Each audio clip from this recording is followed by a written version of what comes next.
I got a little choppy. Welcome to the 25th episode of Screaming into the Void. 25 episodes. Hell yeah. So today we've got with us, as sometimes, Maester Chow. Party on, Wayne. Party on, Garth. Cat hates Rings of Power again. Yes. I think everyone hates Rings of Power. We've got Ryan from Legion Games 2076. What's up, man? Cat loves Rings of Power, by the way.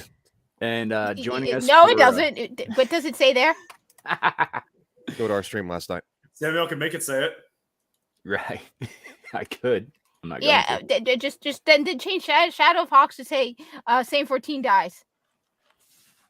Yeah, I'm not gonna do that. That we also have with us today Shadowhawk55. Howdy. And possibly there will be some other guests trickling in at some point, but let's not worry about that unless it happens. So today we're going to be talking about one of the bigger topics, the existential topics, faith, its nature, what it means to us, what it means for us, that sort of thing.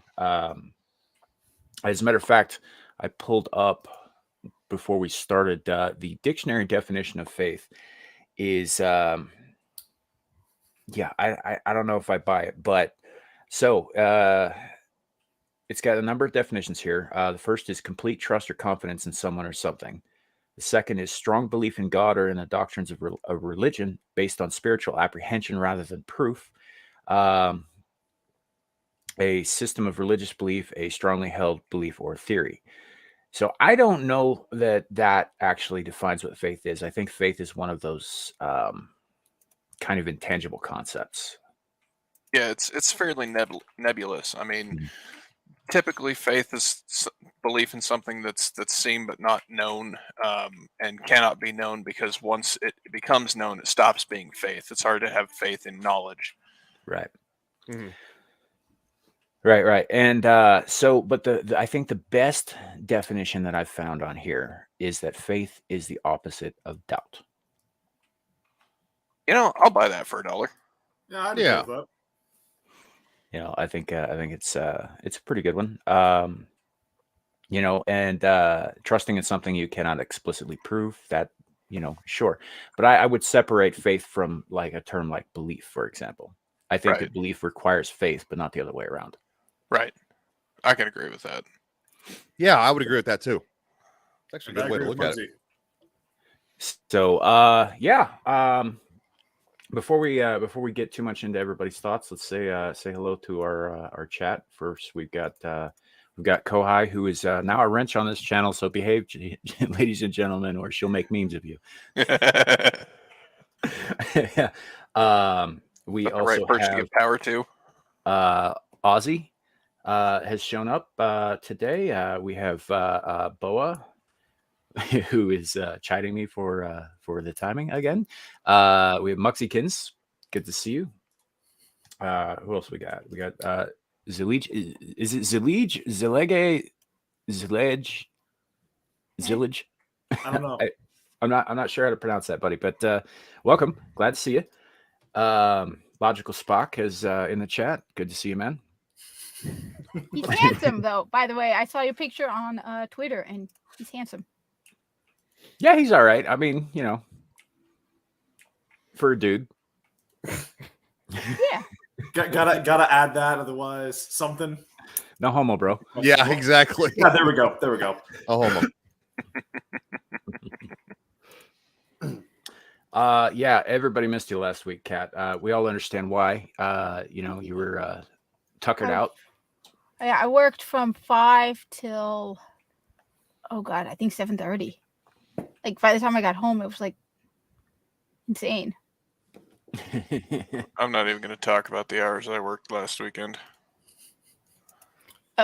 No, let's see. I worked 16 hours on Friday. I worked at least 12 hours on Saturday. I don't remember exactly. I know it was more than 12. Then I worked another 12 hours on Monday. They finally told me, too many. But no, it wasn't. No, actually, no, not enough. I like working hours. Fair enough. Fair enough. Some people have that work ethic. Some of us not so much. I always thought that there were two kinds of people in the world: those who work because they want to, and those who work because they have to. Mhm. Right. I'm in the second category. No, I'm in the who want to, because during the coup, when I was furloughed from my job, I could have stayed home, and I found an essential job. I didn't need to work. I was not going to stay home. Even before, and the best part is, even before I was furloughed from my job, I knew things were going to get bad. So I got the second job. So technically, I had two jobs at the same time. So when I was furloughed from my first, I was still able to collect unemployment for the first job. So I was collecting unemployment while also working a second job. That's how it is, double dipping. Yeah. So, I mean, if I had gotten the job after I had been furloughed, that wouldn't have worked. But because I had two jobs at the same time. And I was afraid when I filed my taxes, but nope, worked fine. I even had someone go over my taxes. No, fair enough. Fair enough. All right. So let's go around the horn, starting with Maester Chow counterclockwise, or clockwise rather, because I would be counterclockwise anyway. What is faith to you? Oh, honestly, to me, faith is kind of what keeps me going through the day. It is the belief that, or my personal belief that things can get better, that things will get better, even if they don't look like it at the time. It's knowing that there is something out there bigger than myself, who, despite popular belief, actually cares about my well-being and wants me to succeed. So I have faith that I will eventually make it through all this shit alive. Good to hear. Kat? Honestly, it's just knowing that things will get better. I know that we believe in the life after death, and that life is not meant to be perfect. And no matter how, you're always going to at some point have difficulties and challenges, and the only real comfort is knowing that you're being tested throughout life so that you can be rewarded in the next life. And I want a kick-ass corpus ship in the hereafter.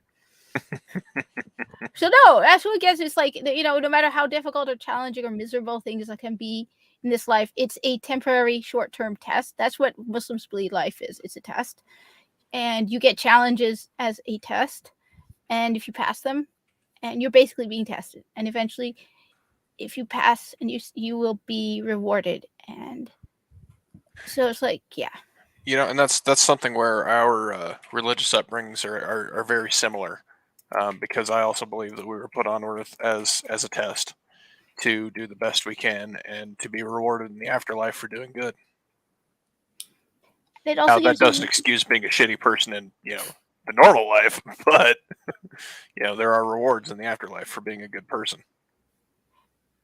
But it gives you meaning for life. I mean, I feel bad for these people who the only way they can go through life is that's why it's also superficial. Don't they understand that all these pleasures that they have in this life are temporary and short term, and are eventually going to, either something bad's going to suddenly happen. You think things are going great, then all of a sudden something bad hits you.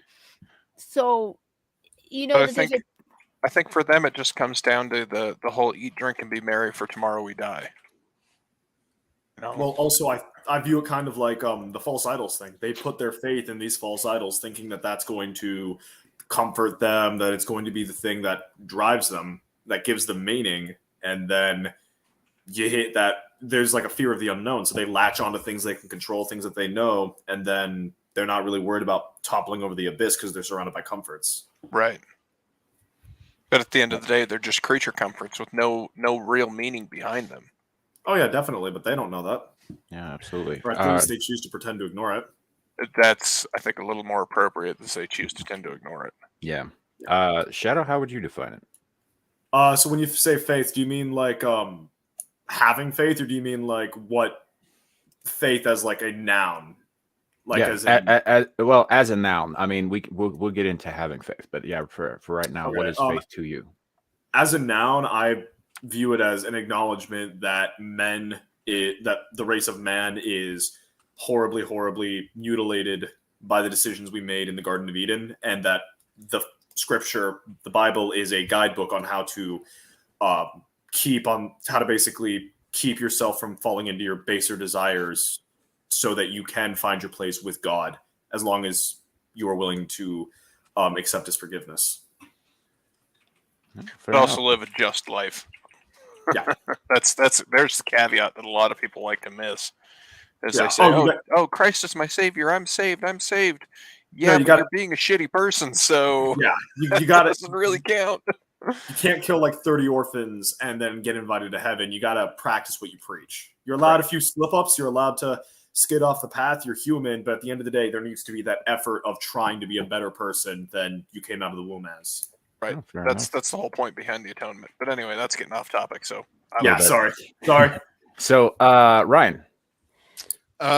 I would say that in the sense, faith is something that a human being, the mind and body needs to survive, because if you don't have faith, then basically I think there's almost no hope for humanity, because I think hope and faith walking hand in hand is that you believe that things are going to be okay. You believe that that life is going to work itself out, and that even though things might be really, really bad right now, or really not certain right now, that eventually, if you work hard and you just keep pushing through, that eventually things are going to end up the way that they should.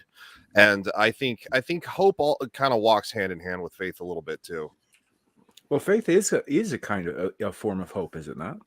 I would say it is. But then the question kind of comes up between preordination and predestination. You get some people that talk about, well, this has all been decided for me, or has the path been planned and it's your job to walk it?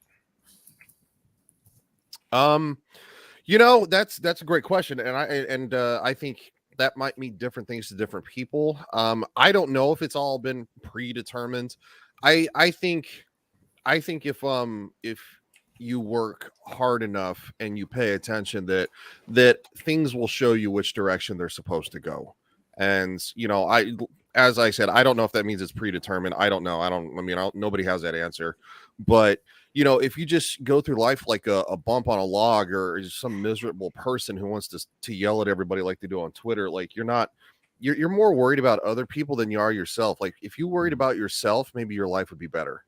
Sure. Worry about making you a better person. Worry about making your life better. And then of course, good things are going to happen around you, because people gravitate to that. And I'm not talking about like bad people. I'm talking about like people, they want, I think genuinely people want others to succeed. And so, yeah, it's one of those things that I think you need to have faith and work on yourself. And I think that life will give you opportunities that you normally would not have. Sure. And see that's kind of where I'm getting at, is like, obviously faith applies to a religious or spiritual aspect of things, but faith is not. I think you can have faith in a great number of things. Like you can have faith that tomorrow will be better, for example, or you can have faith that you will survive this horrific car accident you can see coming, and it's not necessarily, it doesn't necessarily have to be applied to an external entity so much as the belief in the better tomorrow. Right. Oh, well, as for the people I get sometimes angry, is I think things should be better. I mean, one of the things that I've said, I've been holding back on Twitter and not getting involved in a lot of the arguments, because there's no point. You're not going to change anything. There's absolutely no point. So all these crazy people on Twitter that you get angry with and you argue with, and you're blown away by how dumb they can be. And sometimes to me, things seem blatantly obvious, like Shadow saying 14 should die. Let's leave that there. That's not the topic of the stream. Let's not go down that rabbit hole. That's what Merry Madness is for. In Minecraft. No, she's talking about a fictional character, so it's fine. Fictional character, yeah. You never know with YouTube, though. Yeah, that's true. I do find it funny that Carrie seems to think that Alexia and Muggsy are interchangeable. You know what? Carrie's not feeling well right now, so yeah, I know. No, I said that, and then I remembered he's feeling sick, and I feel like an ass. You should, yeah. You should. Oh wow. No. Yes, Saint Bertie must die. Thank you, Mugsy Kids. Mugsy Kids is my best friend now. Ah, jeez. All right. So, Who's your and best we do have some people trickling in. We've got Alexia Hordwing is with us today, as well as Carrie, who's hanging out as best he can at the moment. Thug McCoy. Fine, Thug McCoy. Worse. It was Boa. That's okay. So, but yeah, I think. See, I believe that faith is what keeps us sane spiritually.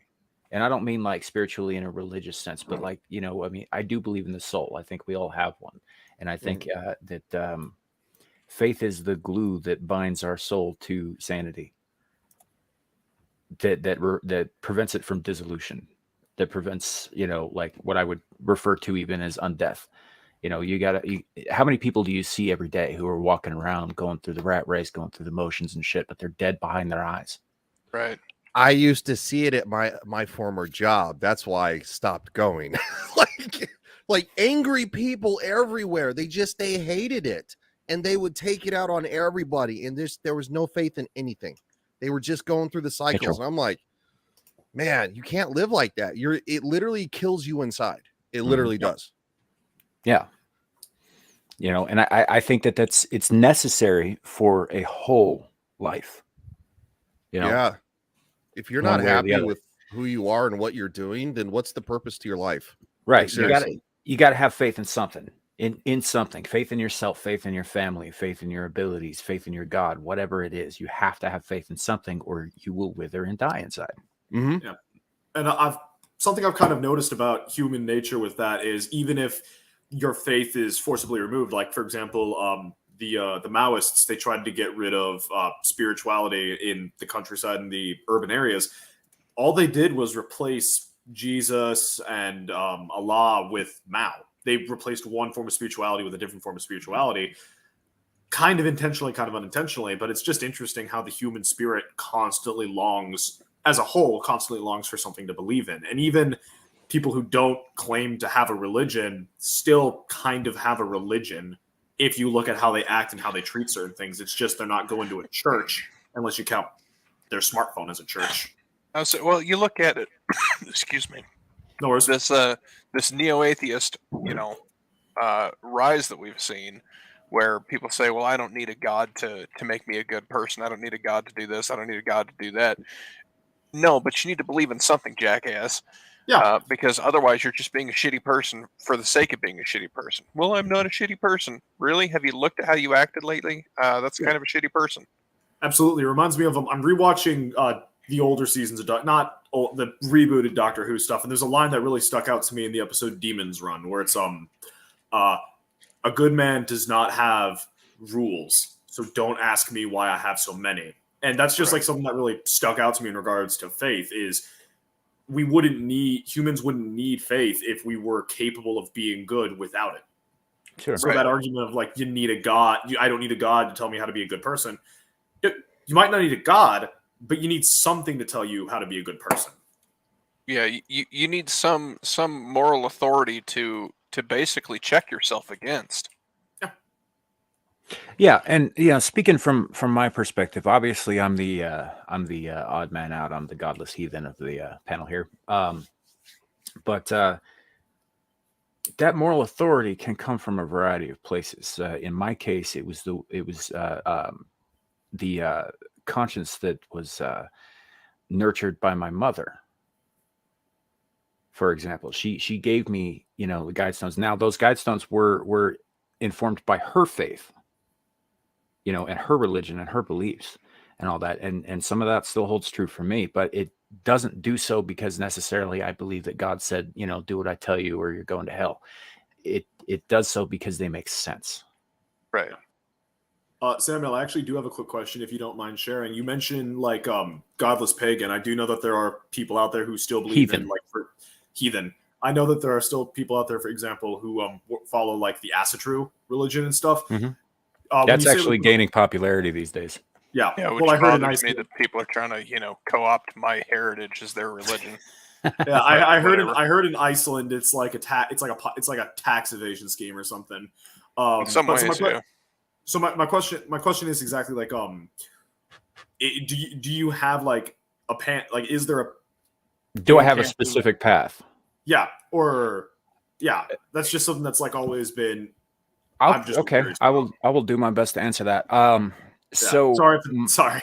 My I am a polytheist, Right. in the sense that I believe in all of the gods, and when I say all of the gods, I mean all of them.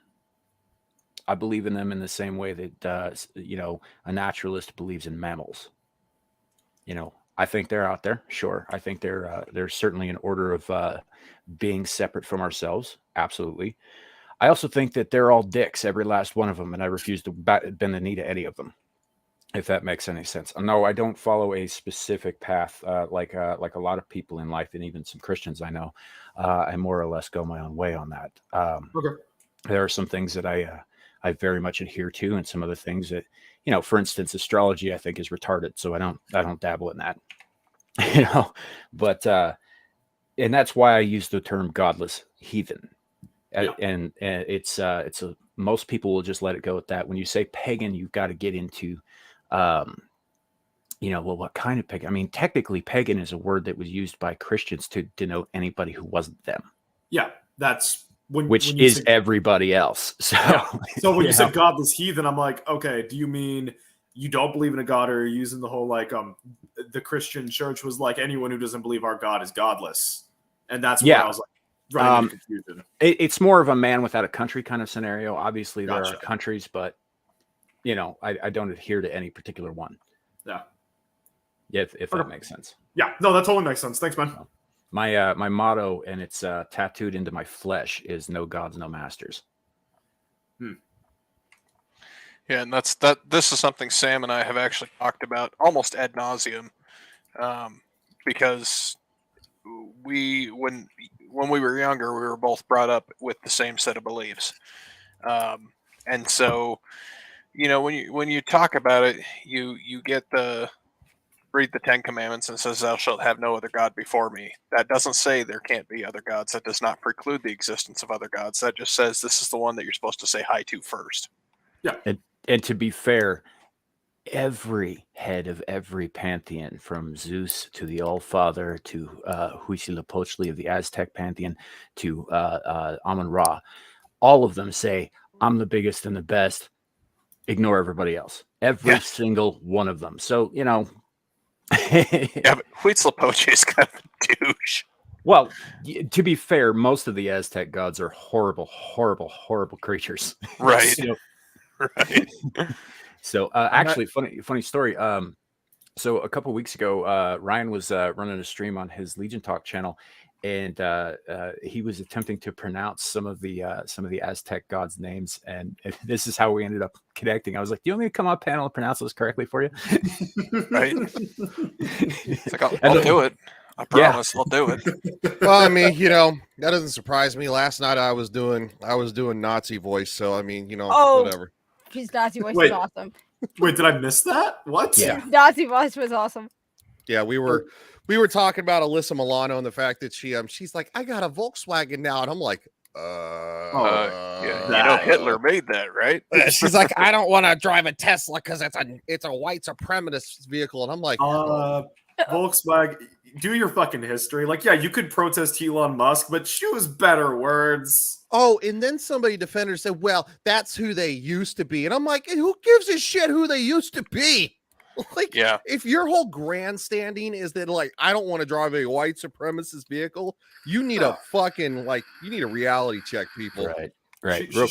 She should have bought from Japan, because Japan has never done anything along the lines of a supremacist tactic. Yeah, ask Korea that. And China.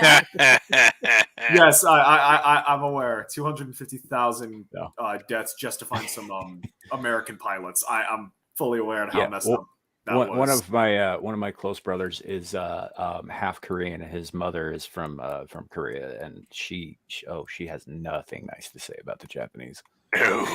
No, she hates them with an undying passion of 1,000 suns. Yeah, No, but that If you're ever to meet this gal, she is one of the nicest people you'll ever come by. Love her to death. I absolutely adore her. Just don't bring up the Japanese around her. or be Japanese. That conversation will not be Japanese.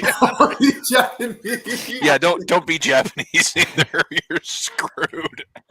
So I've been to Japan. Does that count? go ahead, Kat. There's a video by Biographics. There's a great guy who talks about what happened in China. There's a man named John Raab. John Raab was a German who was living outside of Germany. So they're saying the reason he didn't know about the Yazidis, how bad they were, is because he wasn't living in Germany. But he was a proud Yazidi. He was proud of it. He was proud of following a certain World War II leader. And when the Japanese invaded, I can't remember the name of the city, the one where the Nanking. His actions led to the saving of like 300,000 people. Like you have to watch this video by this Biographics channel. They're like, at one point they're like, Oscar Schindler saved what, like over 1,000 people. This guy saved literally hundreds of thousands of people. Right. The question is though,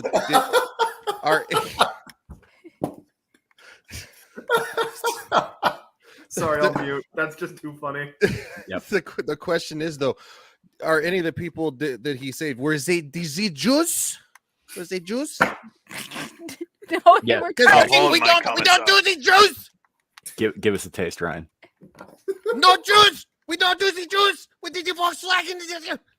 Okay, you don't want juice. What do you want? Soda, coffee, milkshakes? No, you don't Jews. Almond milk, The Jesus. Blitzkrieg and the Holocaust. Yes, Oktoberfest is the shit. Yeah, you said no gotta, juice. you just Like, gotta what other get drink? real. I don't know, really angry and kind of like just like I don't know. It's a weird. If you've ever watched that man talk, man, it's just like, why are you so angry? Well, syphilis might have had something to do with it. Yeah. Also, the one testicle. Mach schnell! Sure. Always yelling. Always yelling. I'm just like, Schweine. You have like an inside voice dude. Was he inside at meetings when everybody's like within 5 feet of him and he's still yelling at them? He probably was. I would love that. We're going to march into Poland and we're going to get the Jews out. We're going to round them in the street. Sir, you Just need like- to take your blood sugar medication. You got to calm down, okay? Everybody's You've just already like, taken Poland. yeah, everybody's just like, dude, I'm 5 feet away. I can hear you. Before we move too much further. I did post the biograph. The guy Simon Whistler does so many, like, he has so many YouTube channels which are all about facts. I love his channels, but he has one called Biographics. And I mean, seriously, I would love for them to make a movie about John Raab. And it's like, they won't, because he was a Nazi and he was a real hero. And what's interesting is they completely forgot about him. And then some woman was doing research on what happened in Nanking, and she found out about him. And she's like, she found his diaries, and they moved his body from Germany back to China. This guy is phenomenal. Like, he would walk through the streets confronting the Japanese with their guns, and he was unarmed, and he would hear the sounds of a woman screaming, being, and he would go up to them and he would march right up to them and start shouting at them in German, and he would rescue the girl, put her in his car, and have her taken to the safe zone. This man is phenomenal. He was a true hero, that he would just walk around the streets waving his swastika, and he saved hundreds of thousands of people, and nobody ever talks about this guy. What's his name? John Raab. I just posted a video. Okay. So no one let Cat go on Alex Jones. We don't need him speechless twice in 2 days. Because I was a little confused when you said he would go through the streets waving the flag of. Yeah. I'm just like, okay. Yeah, because that's an Don't odd talk to flag Kanye. to wave. No, well, because Cat, don't talk to Kanye. No, well, the reason is because what they're saying is he doesn't know what was going on in Germany. He was living in China and he hadn't been to Germany in a very long time. So he saw the more idealized version that was being spread to the public. He didn't know the horrific things going on. So he was proud because they're saying he probably didn't know what was really going on. Like, for example, he was defending the Chinese. They're not probably exactly at the top of a certain World War II leaders list of people. So they're like, that's odd that this guy would use the flag as a symbol of protection. He would post it all over they had a safe zone because, on top of that, the Japanese and the Germans were allies. So they would back off because of that. This guy, he would walk through the streets of Nanking in his uniform without any weapons because he didn't have any. He was it's hard to believe this guy was real, but they have documentary evidence, documents, files, witnesses telling stories. They said that a lot of children born in that safety zone were named John in China because of it. Yeah, that's what it says. I will definitely check that out. Probably won't show it here. We're a little off topic, but one thing I want to cover real quick. Carrie said this earlier in the chat. This is true, but heathen. When I say heathen, generally I don't have to keep explaining myself, because people typically don't. If you're not a pagan, people don't understand it. And you gotta spend like an hour with like Venn diagrams and freaking pie charts and graphs. I mean, it's like channeling Ross Perot's, entrepreneurial spirit. So yes, I'm aware that pagans are polytheists. I am a polytheist. It is accurate, but I use the term heathen because it shuts Christians up, frankly. And I was just an idiot who, for some reason, equated pagan with heathen because I'm a fucking idiot, I guess. Mm-hmm. Yeah. Well, no, it's not that. It's just that when people talk about pagans, right, they tend to get a very, very narrow view that is informed by movies and television and the media and all that shit. Typically, we're either associated with Shirley MacLaine, crystal worshiping idiots. People who hang out and fondle rocks, and or kids who wear too much eye makeup, who cut up cats in cemeteries, which is extraordinarily narrow. Those people do exist, but it's a wider world than that. Asatru is technically pagan. Hindu is technically pagan. Yeah, I know. Just to be clear, I didn't think you were some like 14-year-old white girl clutching her topaz. I knew the wider range. I was just curious. Yeah, I'm just bad at and actually myself.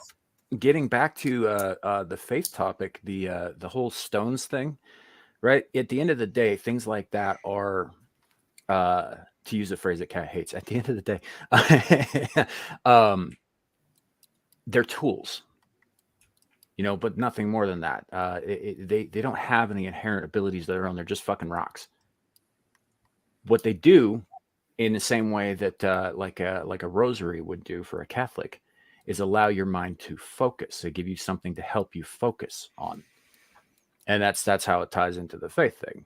But the rocks by themselves, the rosaries by themselves, the crucifixes by themselves, what have you, Stars of David, whatever it may be, has no inherent power of its own. It's just an inanimate object. Much like anything else, it's all about the power you give it as opposed to the power it innately possesses. Yeah, absolutely. Well, we really don't have any of that kind of stuff. Muslims, I mean, there's stuff that is Arab culture. So like the Hand of Fatima is Arab culture. That's not really Islam. Most Muslims a lot of Muslims will separate the two. There's some who will mix the two and be like, no, it's not. Islam doesn't allow those things. There's a reason why when the Prophet went into battle, his flag was a blank green flag. Mm-hmm. There was nothing on it. The Saudi Arabia with the Shahada, which is that's what Saudi Arabia did. But the Prophet's flag was a blank green flag. Yeah. Actually, sorry, that just brings up what about the cube at Mecca, if that's the correct terms? Like, wouldn't that classify as that, or is that something different? That is a location. Is very important because it's where Abraham, the whole story with Abraham and Ismail. So it's a historical location. Okay. It's not like it does anything holy to you. Gotcha. Not like that. It's a historical location where important things have happened. I But- meant specifically like the cube at Mecca, Yeah. unless I'm like, yeah, and that's it's just believed like, that the stone from the cube, there's a stone that actually came from heaven. Mhm. okay, so that's just like that itself has no real value, save for as a demarcation of a location. Well, the stone is believed to have come from heaven. Right, separate from that. Yeah. Okay, Yeah. yeah. Sorry for cutting you off, Samuel. That's We just don't really have anything like I mean, some Muslims have something similar to the rosary where they can use it to count, but honestly my parents have told me so. You can do certain prayers where you say the same word multiple times. Now some people have what's called a sibha, which looks like a rosary, but most people actually recommend you count with your fingers, so you count like that. I remember watching my grandmother do that, so it's like subhanallah, subhanallah, subhanallah, like that. So most people, they're like, don't use a separate object, but some people do. Because Islam is very strict about the whole idolatry and how an object, that's why you have no images, because there's always that fear that we need to worship something. An image is easier to worship an item, and God is supposed to be transcendent, which is why the whole non-binary thing makes absolutely, the only one who is above gender is God. To call yourself non-binary is extreme arrogance, because you are placing yourself above God's creation of man and woman. Well, I would say that even the statement God made man in his image precludes the whole binary thing, or the non-binary thing altogether. Well, we don't believe God created man in his image. We believe that God is transcendent. We do not know what God looks like.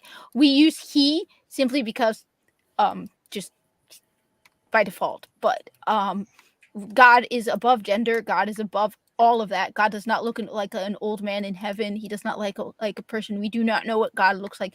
He is above our capability to understand. So when you say man, or so in the Quran, which is, by the way, sorry, I'm going off on tangents. Someone actually was like, this whole idea of male female gender was created by the West and was forced on other cultures. No, it literally says in the Quran, God created man and woman.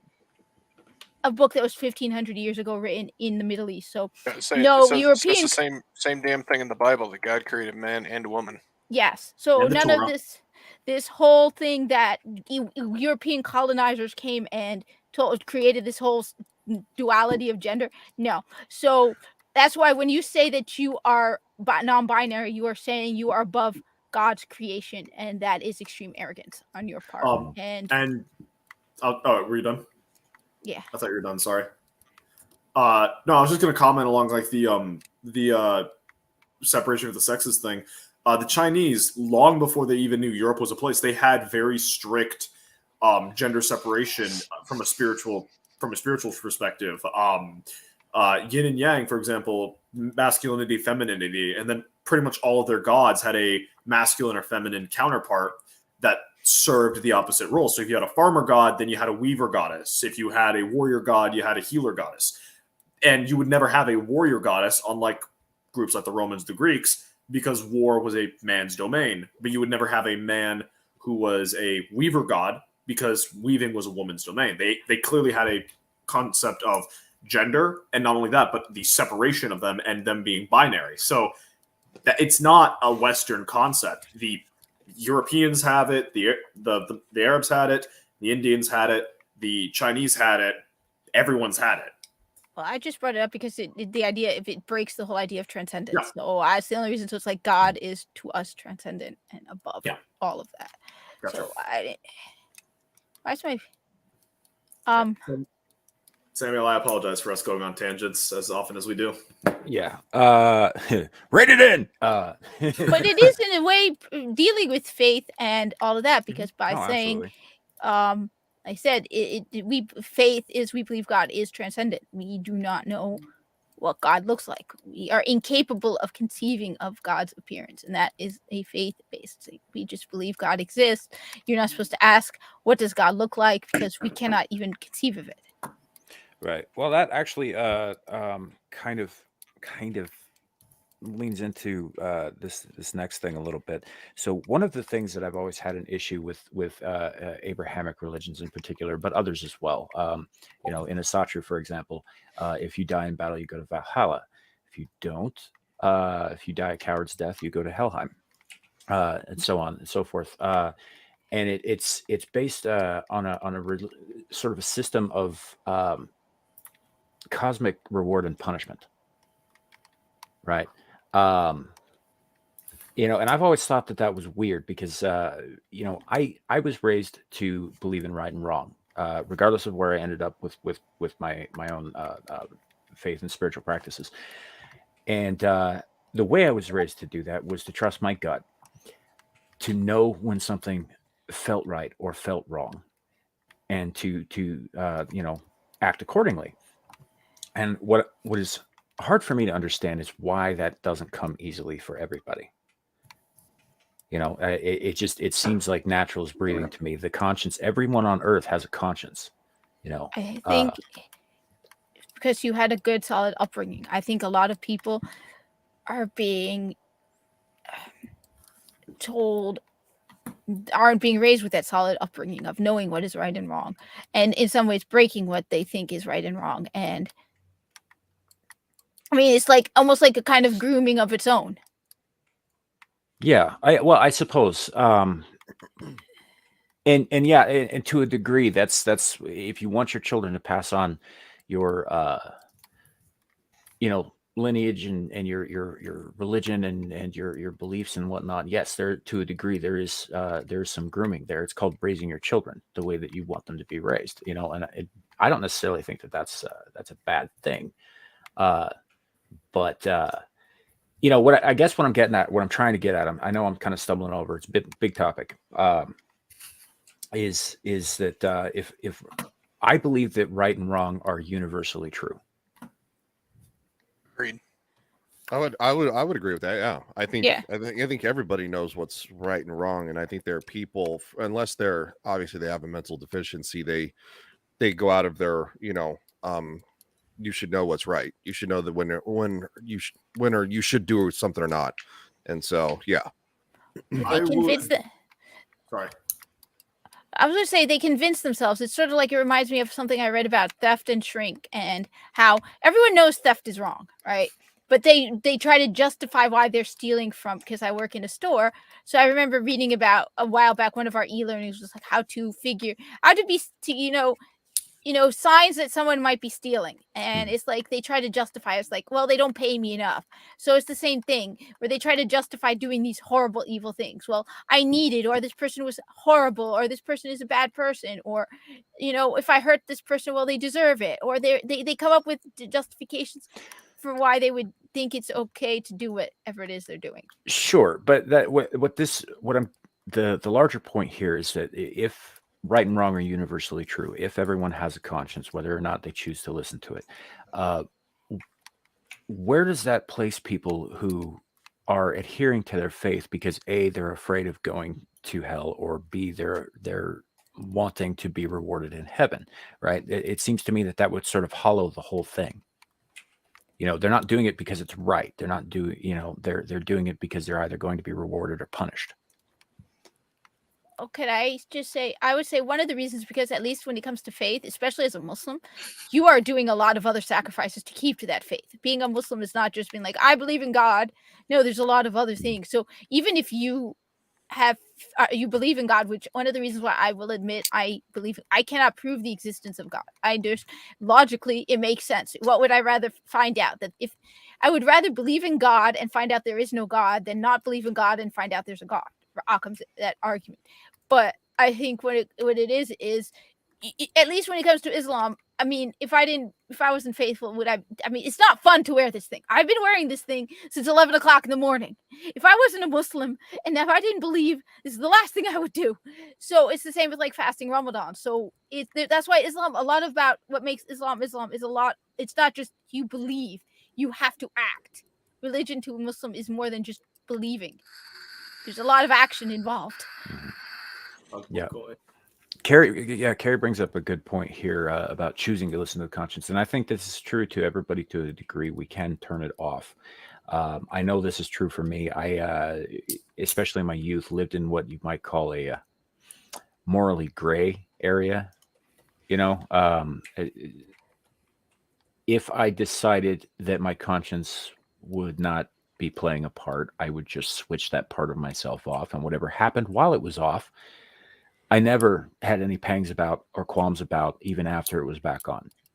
And that's not like a normal thing. And it's not, I wouldn't recommend going through life that way or anything, but it can happen. And so like, I like to put it like this. And YouTube, I'm not advocating for anything. I'm just describing myself a little bit. So chill out. Yeah, Susan. I am not a peaceful man. I have violence in me and a great capacity for it. And the thing that separates me from animals like Ted fucking Bundy is that I practice rigid self-control. Right. Whereas most people, like Ted Bundy, don't practice self-control. They didn't practice self-control. They had none. I just saw. I would say this though, that that human beings, we are animals. So I mean, I think violence is definitely a part of the human condition. Let me look at history. If this whole nonsense that the world has not been a very violent and conquering bloody place is just nonsensical. Everybody's done it. So but no, I understand where you're coming from. There are moments when everybody wants to lash out in violence, and many people don't control that because for whatever reason, and so, but yeah, I would say violence is very much part of the human condition. That's why I play first-person shooters. If I'm angry, You're practicing? I'm just kidding. No, I mean, but Cat. At least they're not flight simulators. Keep the gloves up. Oh God, you now giving me some genres to play? Are you saying? I can't, Look, I'm an angry person. All right, I'm angry, and honestly, look, when it comes to kids, yeah, I would be capable of violence, and a lot of the stuff that I see makes me real. Like, let's just say there's some things I was thinking about, where it's like, especially the Yeet the Teats doctor. I was like, no words, Susan. Susan, I like that person so much. I would never hurt that person. But no, Cat. What Cat brings up about like violent video games and stuff. Like what Ryan said, violence is intrinsic to the human condition. And hey Lou, crap, where was I going with this? Cat bringing up the violent video games. Humans have an intrinsic need for violence. We can. Fuck, where was I going with this? I'm sorry. I'm right. Just put it down to this. Cat is right. Cat is right. I had like this she's always right thing I wanted to say in my brain, and then Cat cuts me off, and then it's gone, and I'm sad now. Yeah. Sad. Yeah. So, but I guess the point is that I try to do right because it's the right thing. I have faith that if I do the right thing, more good will come of that than bad. Which is another example of faith at play that doesn't necessarily extend to a greater overarching plan or whatever. But more and more, especially lately in the world today, I don't see a lot of people adhering to what is right and what is wrong without some kind of prodding, and that saddens me, but it also baffles me. I don't understand that because people are greedy and they don't care anymore. Whereas, well, I think we've also crossed into an area of it's not my problem, and that I think apathy is probably one of the worst things that's going on in society today. It's like, it's not my problem, and it's like, well, it is kind of everybody's problem, and people just don't want to be burdened with it because they're so self-involved with themselves for the most part. No, but the thing is, you don't even need to know the person. Like, I'll admit, there are times where I have spent days like feeling ridiculously guilty over something, like, why didn't just because I didn't help someone as good as I should or something, or like I feel bad with arguing with Shadow. I still feel bad arguing with him, even though I still stand by what I said. I'm like, he's my friend. I hope I didn't get him angry. Oh no, I'm punishing myself. Don't worry. No, I'm the one who wants to punish myself. Like yesterday, when we finished the live stream, I'm like, on Thursday, I'm like, was I too mean to him? He's my friend. I hope he's not mad. Seriously, I felt so guilty. Yeah. So I don't know. Even with customers, if I can help someone, if I don't help a person enough, I feel bad. And these are total strangers. Right. Well, like I wouldn't feel too bad about that. You should see some of the shit Chow and I say to each other off air. Yeah. Oh no, Kat, no, don't. I'm a dude. Most of my friends are dudes. That argument we had, freaking potatoes compared to some of the shit that I get into with other people. Granted, shouting matches are typically with my brother, who we got to get over that shit, or else things are going to get real bad. Oh, well, I don't know if you're that type of guy. Like, I work with a guy named Eric who's awesome. He's like, we used to argue a lot, left versus right, and he's leftist. And he's like, he brushes it off. We both brush it off. He's like, in fact, at one point, he's like, it's great that there's somebody I can actually argue with who doesn't take it personally. But I'm like, I don't know if you're that type, or it's like, yeah, we argued, but we're still friends. No, I'm not as weak as Muggsy likes to pretend I am. And I actually, what Yue just said, it's not apathy. It's like, yeah, that's accurate.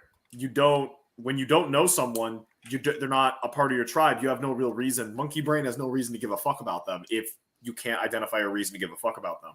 That is a base animal approach to it, though, where we yes, to a degree we are primates. However, we are higher primates. We have the ability to reason, right? Yeah, we do. Which should prevent us from approaching things from a purely tribal, purely animal standpoint. Yes. I would agree in a sense, but the thing is that human beings, even from our long evolution, we've still been tribal animals. Like, it's why it's so easy to get in these stupid nonsensical debates, whether it's about politics or religion or the new Marvel movie coming out and how it's going to be a piece of shit. It's because human beings typically have had to stick together to survive, and we should be able to reason better than we do, and I think that's partially a breakdown of our society and vilifying other people.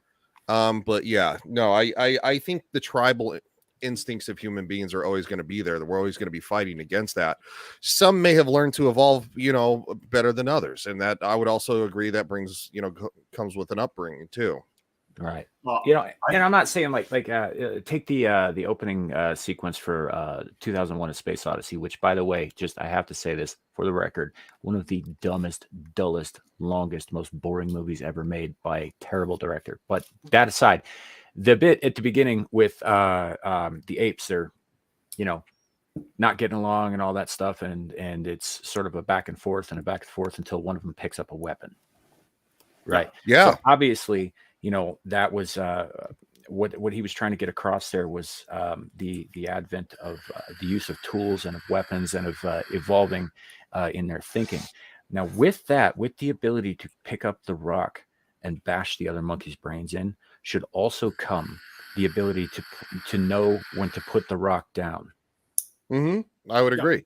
Samuel, I very much also agree. And my dad hates it when I do this, but I'm going to use science fiction as an example for this. The Expanse. Who here has seen the show, read the books? I've seen the show. I've read some of the books. Okay, no idea. I'm gonna get into some pretty big spoilers. So if anyone has intent, I'll just drop this point because this is like massive spoilers. Yes, we know Viso is a belter. No, that's not what I'm talking about. This is so. I'm joking. Everyone's fine. Is that kind of like a fluffer? Oh no. No, belter refers to people born outside the asteroid belt. So Sorry. Yeah. So final warning, spoilers. 3, 2, 1. So after Marco and Naros effectively destroys the Earth by chucking asteroids at it, there's a rant given by one of the characters named Amos to someone he's trying to protect, basically along the lines of, yeah, we evolved past being a bunch of tribal apes, but because we had certain comforts and we had certain securities, those certain comforts and securities are gone. Now the thought is going to be my family, my group of friends, my close-knit group, because you don't have that sense of security. So as long as you have the things around you to allow you to expand your tribe from your immediate family, you're willing to accept more people in, which we've obviously seen that throughout the rise of humanity. You went from hunter-gatherer groups to tribal communities to established civilizations to where we are now. But when something gets in the way of what you deem as your comfort or security, you're going to lessen that tribal influence. Americans like to view ourselves as one tight-knit group, but then we view something from our security or comfort removed, and then we divide into tribes, and then those tribes divide into tribes, and then let's say, for example, the unthinkable happens, and we have a total, absolute infrastructure collapse.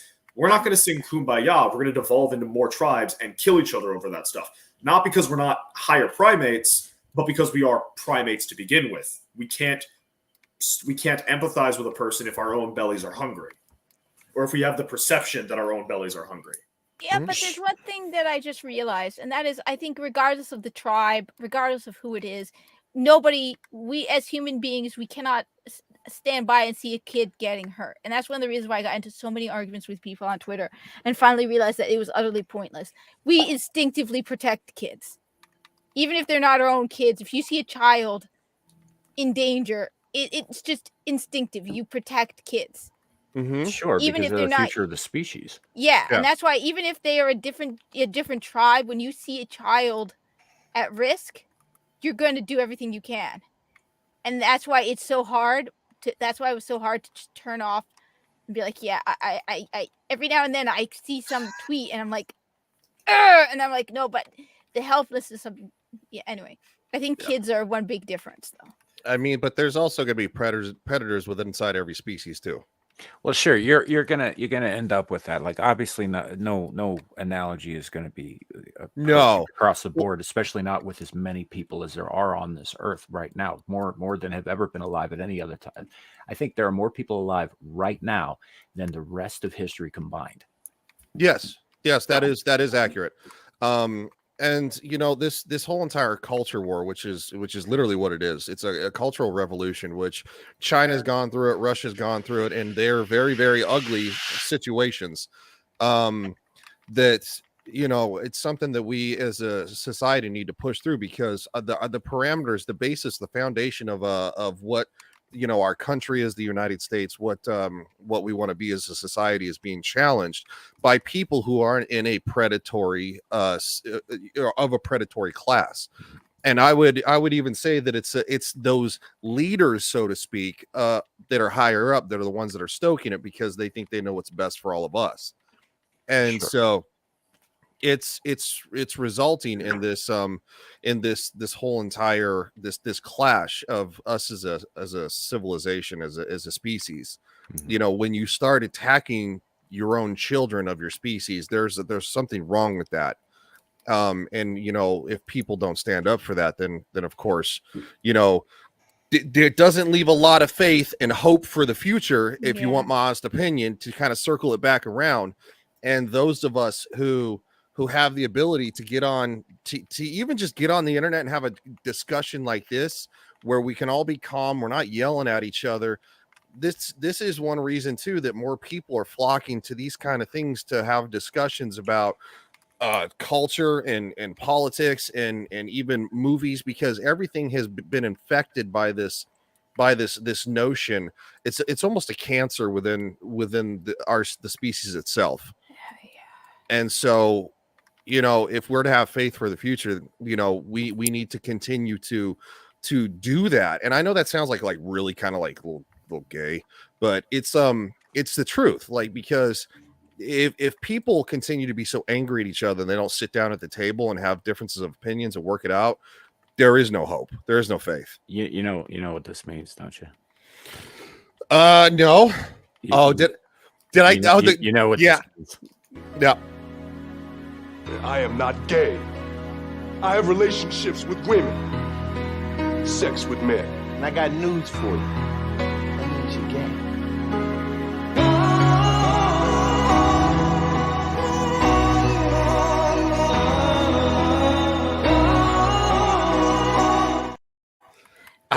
I forgot I sent that to you, and they're like, you know what this means, right? And I'm like, what is he talking about? And I was like, oh, I said, oh. Yeah. Well, let me. Can I just say, Berserk is my favorite thing of all time. Love that. That song from Berserk is just chef's kiss. Sorry for cutting you off, Kat. It's hysterical. No, the only thing is, I would agree with you about that, but there's certain limits where I will not argue, where I will not discuss. For example, at one point I posted on Twitter, I said, if I'm not going to argue with you about the drag stuff. I don't care. There's no argument that you can give me There's sit down at a table with me. I'm not going to change my mind. There's certain things where I will not compromise. The safety of kids is one of those things that I will not compromise. I don't care what argument you have. I don't care what you try to prove to me. There are certain things that I'm not going to, you won't even, I'll sit down, but my mind is made up. Absolutely. Well, I don't think anybody's asking you to compromise on that, but I think the discussion needs to be had about why it's wrong, and possibly why people think it's a good thing too, because you got the weirdos who've been convinced that, like, well, we're showing our kids to be better than we were when we were young, and it's like, not really. It's that maybe what you tell yourself to be able to sleep at night, but it's not true. So, and unfortunately, as somebody who has, I have years in law enforcement, the hardest cases were those with kids, and it's and it really is, it's disgusting to see. And, we have to continue to stand firm against that. Right. But, I mean, even this, what Ket's talking about, the hardwiring to protect kids doesn't, obviously right now we're facing a bit of a national crisis about awful shit happening to kids and kids being exposed to awful shit. But I think it's deeper than that. Like you see a kid about to pet a rattlesnake, for example, because, kids are curious. Yeah. You're going to step in, you're either going to take the bite or you're going to kill the snake, or you're going to snatch the kid out of its reach or whatever. Yeah. And that's just natural instinct. You see one chasing a ball in the street, you go get them out of the street before they get killed. It's I think Kat's right. That's like basically encoded into our DNA. It is because they are the future, because we recognize on a DNA level that without those children, there is no future for our species. Yeah. I mean, it also makes you wonder, though, what are these people thinking when they introduce kids to this kind of stuff?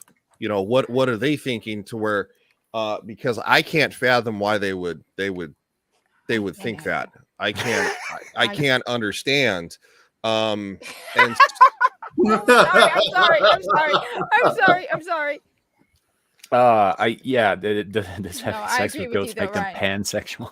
No, I agree with you. That's why I can't even begin to understand it. I cannot understand where they're coming from. The only thing I can think of is they're allowing their desires above the well-being of children.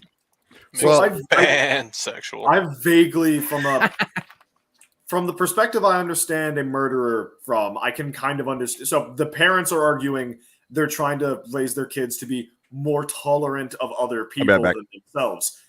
And then the people they're being tolerant of argue that we should be able to be who we perceive ourselves to be without any sort of kickback. And okay, but that's a flawed argument, and I will tell you that is a flawed why. I'm not saying it's a good argument. Why. I'm just saying I can understand where they're coming from, even if where they're coming from is fucking stupid. Let me put it this way: I identify as your God. Bow before me, pay tithe in my name, wage war in my name, convert the unbeliever. No, didn't think so. What about just because I say it doesn't make the it unbeliever true. with explanatory pamphlets? Samuel, get me a large Irish cold brew every day, and I will create a chorus of a billion throats crying out your name. I think you're missing the point, though. If my pronouns are thy and your God. Yo, I get it. It's so just because I say it doesn't make it fucking I'm true. making a joke of it, right? Because it's a sane person would acknowledge that is stupid. But you don't live in a sane society. I mean, Carrie, I'm open to defecting if coffee's on the table. All right, man. I am fully on board. Your faith is very, very weak. Then, if you're willing to renounce, absolutely, 100%. Wow, I'm not being a sarcastic asshole. You're being a sarcastic asshole. He's also 19, so he's an idiot. No offense, because at 19 I was an idiot. 25 I was an idiot, and I'm 37 now, and I'm still an idiot. Yeah. So how would you put it, Chow? His brain hasn't grown in yet. Yeah. One of my dad's favorite things to say about like when I was coming to college was what most adults, and you're not an adult yet, even if you're 18, will attest to is that the biggest mistake in their life was trusting an 18-year-old to make decisions. Mm-hmm. I'm going to look back at that quote in 20 years and realize he was 100% correct. Right. And you hear a lot of times the argument for allowing like younger people to make decisions that affect other people is that once upon a time they did. Well, the fact is life was harder then. Life was harder, and they were forced to grow up faster. Mhm. Yeah. They didn't have the luxury of being a kid until they were 18. Yeah. A lot of times they were having children of their own by the time they were 12 or 13. They were going Yeah. off to war by the time they were 14 or earlier in some cases. They saw shit that, no offense, dude, your generation has never seen. Yeah, and I'm a lot older, and I haven't probably seen any of this either. Right. And my generation, I mean, we're the Gen X, we're the don't give a fuck generation, and a lot of this is, I would say, is probably our fault because we didn't give a fuck. And I'm the Homelander. I'm living in your wreckage. Yay! Yeah. So, it's just, but yeah, the fact of the matter is that young people today have it so good that they have no idea how bad it can be. Yeah. Oh, I would 100%. And I it would makes 100% agree them, with that. immature. It makes them to a degree puerile and infantile, and it makes them incapable of making the decisions that they think they have a right to make, on any real level. There's a reason that they say that the brain doesn't stop developing until, later in 25. life. Yeah. And even then, man, I'm considerably over 25, and believe me, sometimes it still doesn't work. Mhm. Yeah. Wait, you're 26? Considerably, dude. I'm old enough to be your dad, Yeah. and then some. Point of fact, so am I. Yeah, well, so am I. Well, your mom. No, wait.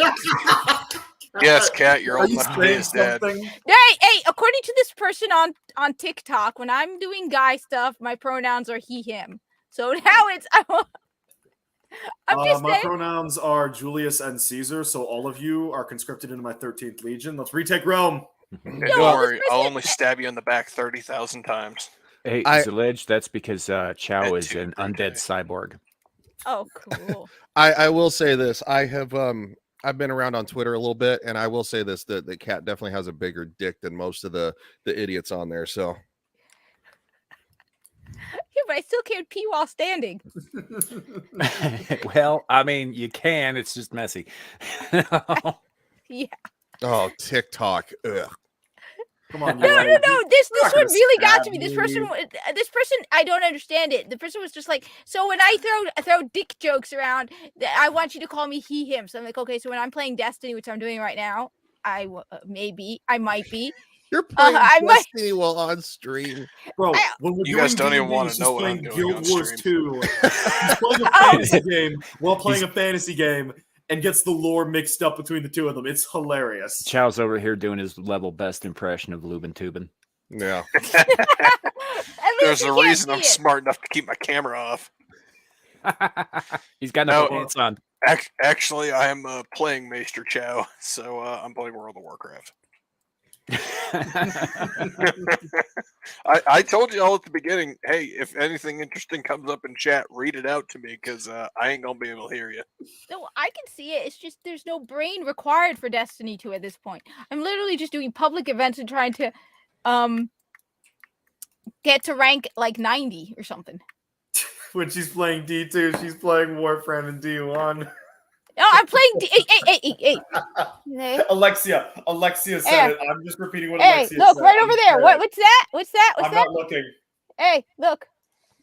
Shadow. I'm Destiny. not looking. I don't know. I don't know what that is. I don't know either. I don't play Destiny, so I'm not sure. Oh, but yeah. So I don't know. I just we kind of got ways off topic here. Yeah. But Sorry. yeah. I don't know. Haven't heard from Chow in a while on the topic. I'd like to get his thoughts. Okay, what would you like my thoughts about? How goes World of Warcraft? Slowly but surely, I'm leveling a shaman at the moment. Well, I was kind of hoping we could talk about station wagons and how they relate to modern man. So, station wagons and modern men, you have any idea how many kids are conceived in the back of those death traps? I mean, Oh my especially like a Volvo. What It's happened like to station doing wagons? the hibbity dibbity. What happened to station wagons is they're intrinsically unsafe. I mean, Yeah. the way they were built is it's garbage. They turned into most those of like them- crossover kind of SUV Yep. van things, I think. That's exactly what they are. It's crossovers now, and now Yeah. you have the hybrid crossovers, and everyone's trying to do their EV thing and all that bullshit. And It's ridiculous. I have no faith in the automotive industry. You said station wagons went the way of the Robin Reliant. Oh my God, that makes me think of Top Gear. I like God. station wagon. Oh my God. Just call me the Stig. Yeah. Clarkson kept overturning that Reliant. Oh my God. He's like, oh no, I've crashed it. 19-year-old, I don't understand anything that was just said aside from the word station wagon. Here he comes around Gambon.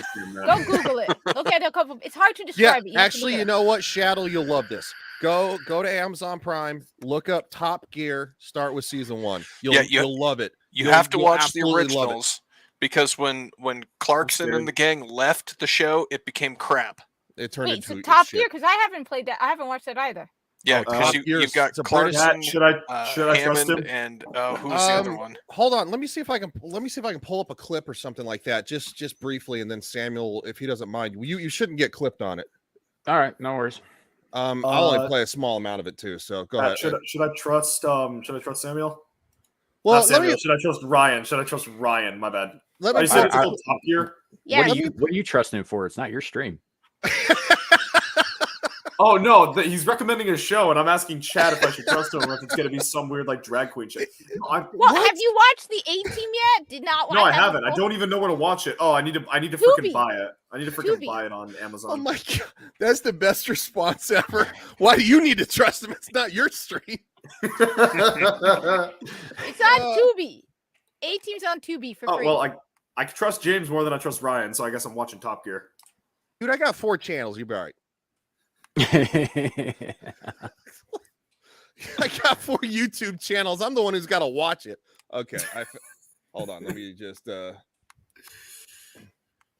All right. I mean, Alexia, I'm not that old. Wow. I mean, good God, I'm not like Joe Biden's age. She's like, he's older than dirt. Right? All right, let's see what you got here. All right, let's see what this is. There you go. This is Jeremy Clarkson from Top Gear. There we go. Reliant Robin. What the heck?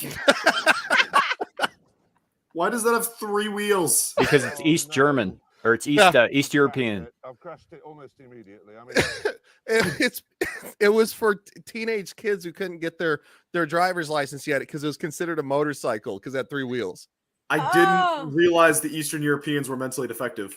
Yeah, no. And let me. I should have realized that talking with Muggsykins. Muggsykins is cool. She's Romanian.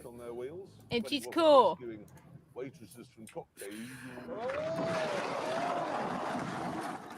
That is a piss poor design. It's terrible. 1 sec, I'm getting a phone call. I'll be back in a sec. Sorry. Oh, you need to watch that show. I want to watch that show now. That is awesome. It's one of the best shows in history.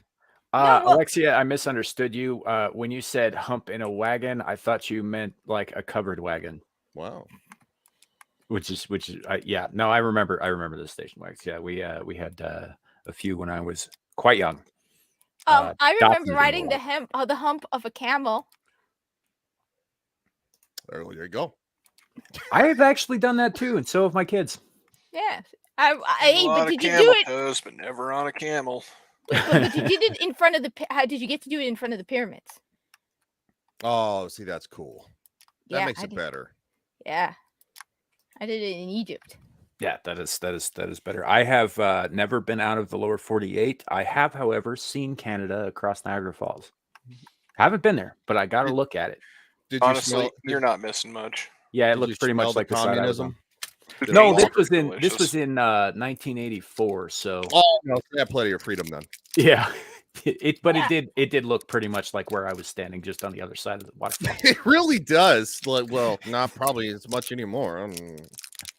Do they have like chain link fences all over the place and like at the time? No, now. I mean, does it look like World War II Germany, except without the flags, different ones, the Canadian flag? Do they have leaves on their sleeves?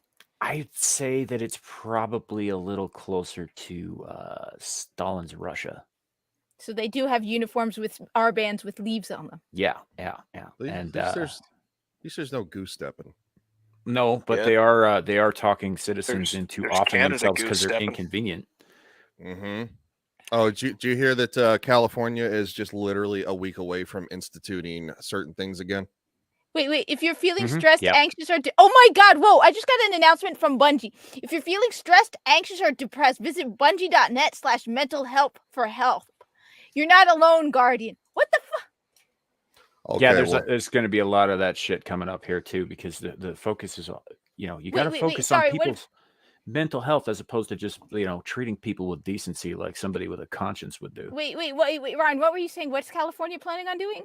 they're going to be supposedly starting this coming next week. They're going to be instituting Indoor Are mask you- mandates. Are you kidding me? Now No, they're I bringing it don't. back. I do not kid.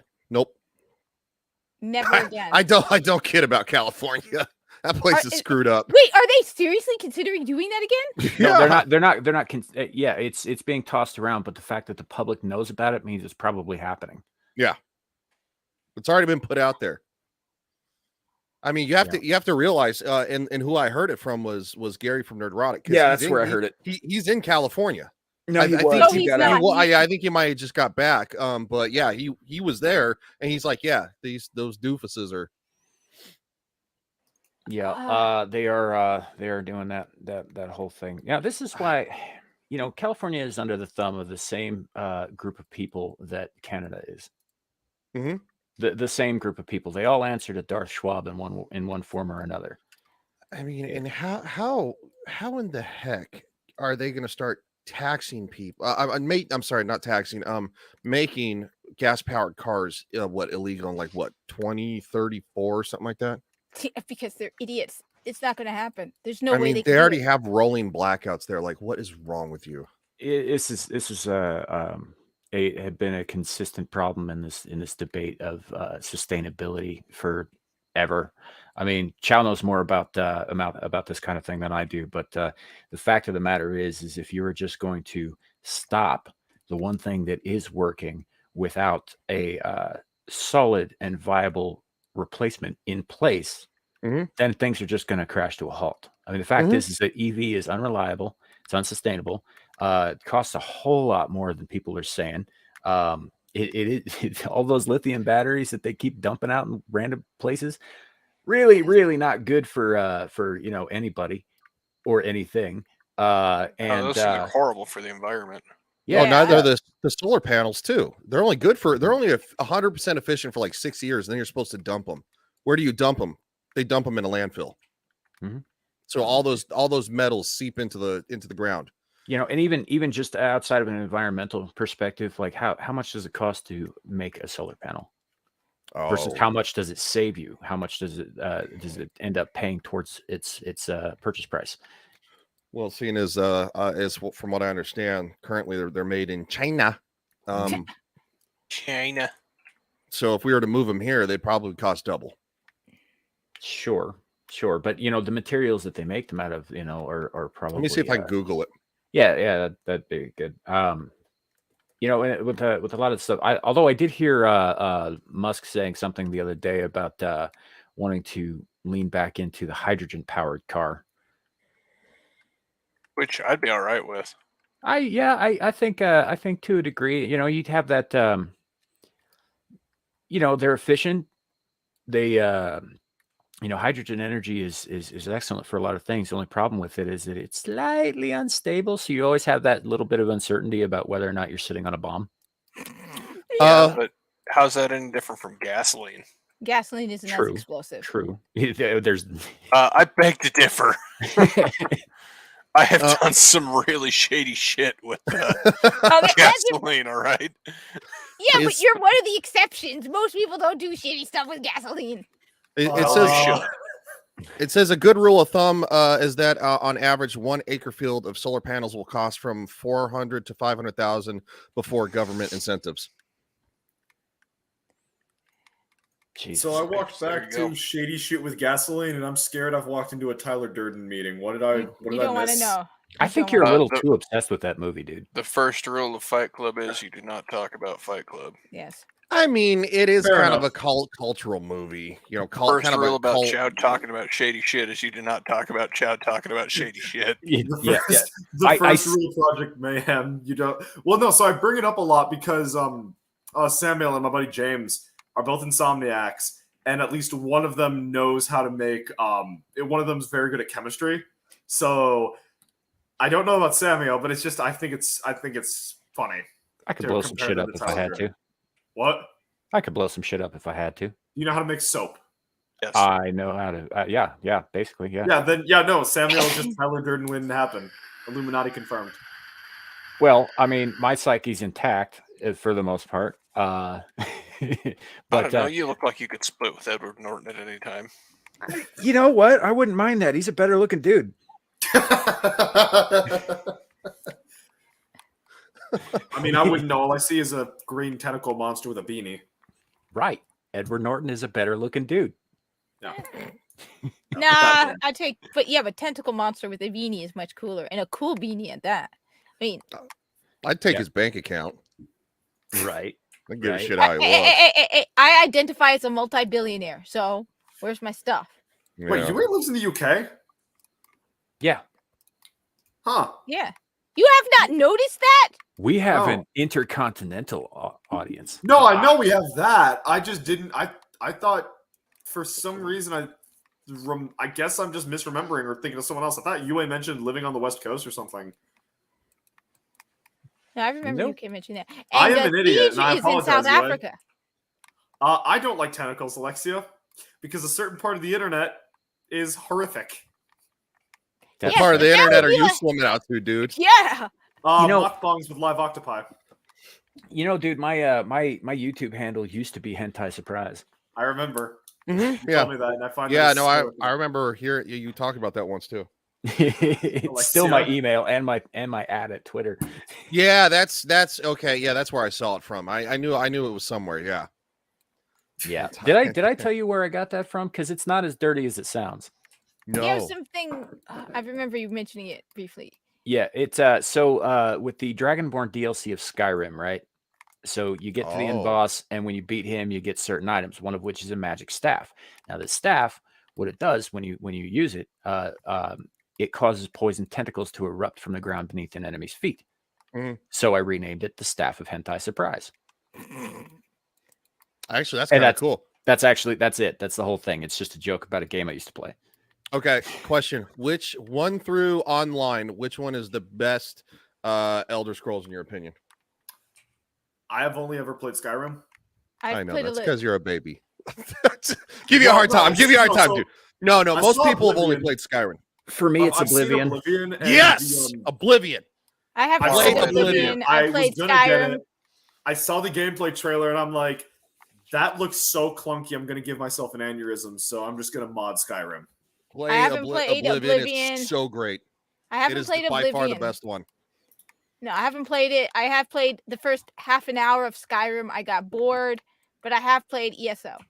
You got ESO's okay. bored of Skyrim? Yes, That's the most normie one. it's the boring. You're supposed to go talking with Yeah, some. but you like first person shooters. It's Yeah, she an doesn't like things with it's story. it's a very very very RPG. It's a very She would play Mass Effect and complain it's badly written because you're not just killing all the love it. aliens. You're Love me Wait, some you Mass don't get to Effect. kill all the aliens in Mass Effect? you get to sleep No. with some of them. No, why would the hell would I want Why that? would you bring that up? No, you don't get to kill all of the aliens. Some of them are your friends. Although That's not fun at all. you do Grunt is you the do best get kid. to fight against a giant race of tentacly space robots from outside the known galaxy that are trying to But wipe you- out all life. But you Oh, have dude. to talk to people. I've seen gameplay from Mass Effect. Hey, It looks so boring. Pat, do you play computer games on Yes. Steam? Okay. Yes, I have you- do. have you played Hell Let Loose? No, but I'm told it's cool and that I should play it. Oh, it's phenomenal. It is about what the hell did I miss? It's oh, killing.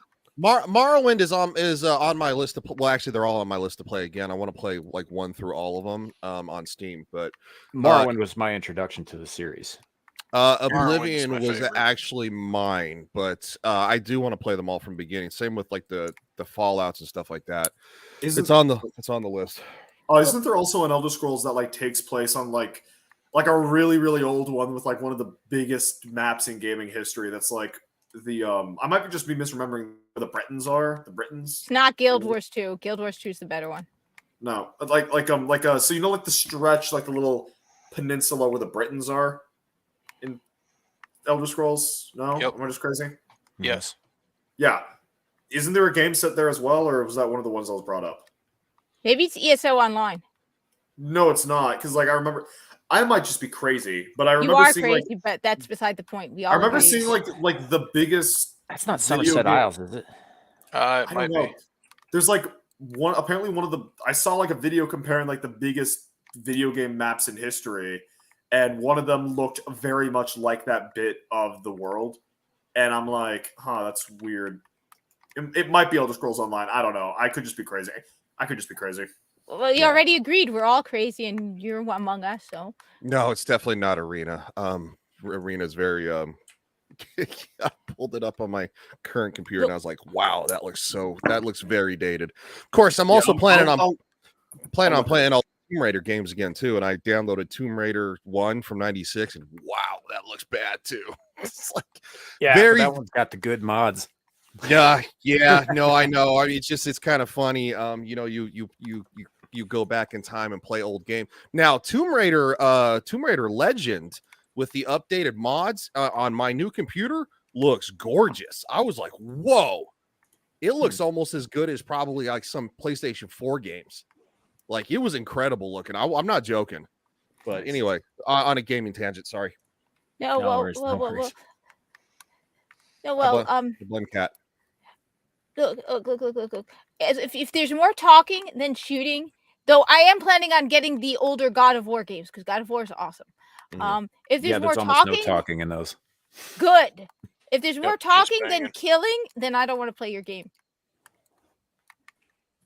Fair And enough. oh, by the way, during our live stream, Merry Madness, me and Shadow, we have determined and agreed, according to Muggsykins, if you like RPGs more than first-person shooters, you're a girl. No, I did not agree to you. I did not agree with you on Yes, we that. did. We all No, agreed. no. It was confirmed. If you like RPGs more than first-person shooters, you're a girl, and we gotta call you she/her. Wow. Alexia in the chat says the one that had the giant shrooms, that would be the Shimmering Isles in Oblivion. So Yeah. That I remember, the Shimmering Isles in Oblivion was a huge map, and it had So I the heard- giant mushrooms. Yeah, so I heard that Shadow's a girl. Is that what we're saying? Yes, Yeah. Shadow's a girl because he likes RPGs. I am no. I swear to fuck, son of a whore. Well, that's not nice. I mean, you know, so much. I do. Her Majesty. That is awesome. Hey, you know what though? Not- True to my word, I did upload the other one. Thank you. Okay, at least there's that. That At one least is there's awesome. that. I Yeah. love that one too. That one is awesome. That's after he got paid. He's like 69 for 69. You know, No, that's- no, that's my $3.50. beard, my beard That's is me not trying as to hide my evenly black and white as Jack Murphy's, so I don't think that counts. Wait, what? Never mind. If you don't know who Jack Murphy is, do No, not. I didn't hear do you say. I not heard go Jack down I that. heard the name Jack Murphy. I know who he Yeah. is. I just didn't. I was hear just what saying you that my said about beard him. is not as like dyed Ah, as Jack okay, Murphy's. Gotcha. Go look for Or- some videos of Jack Murphy later. No, don't do it. Don't go down Don't that do rabbit it. hole. That is a terrible No, I idea. know who the fucker is. I know who the bastard is. I have if- only a vague idea after seeing 500 million videos from half the people on the YouTube where I'm like, dear God, every day there would be like 3 or 4 videos about Jack Murphy by the people I follow. And I'm like, Right. oh my God. I really have don't seen care. things. I don't want to see Things that you would not believe. You have No. not seen the Thug. things that I have seen. Wait, I- Thug, Thank you what do so mean? much for that quartering. Thug, Yeah. what do you mean? Fallout 1, 2, Tactics 3, New Vegas 4. Which one do you mean, man? Because I've got all of them. I own all of them. I've tried to play Fallout 1 and I just stopped. I'm just curious what he means. Why am I talking? Sorry. Yeah. Way. Wait, We no, could you just- have. we could fix I'm that. impressed. You have all of the Fallout games. That is actually pretty cool. I mean, Yeah. I'm never going to play all of the Fallout games because there's not enough shooting in the earlier ones. Well, Sorry, there- Samuel. No, I'm just saying. You're just like, why am I talking? I can fix that. Wait. No, I mean, Shell, that's cool. You actually own all of the Fallout games. That's pretty cool. Yeah, I've I've got 1 and 2 for Steam. I think I've also got Brotherhood because I got like all of them on like a Steam sale for like $3, and then I got a pre-owned copy of Fallout 3. The Pit DLC is one of my favorite DLCs in gaming, and you can't change my mind on that. I've also got New Vegas, again, pre-owned, didn't have any of the DLC. The only one I don't have is 76, because fuck that game. I like Okay. 76. Right.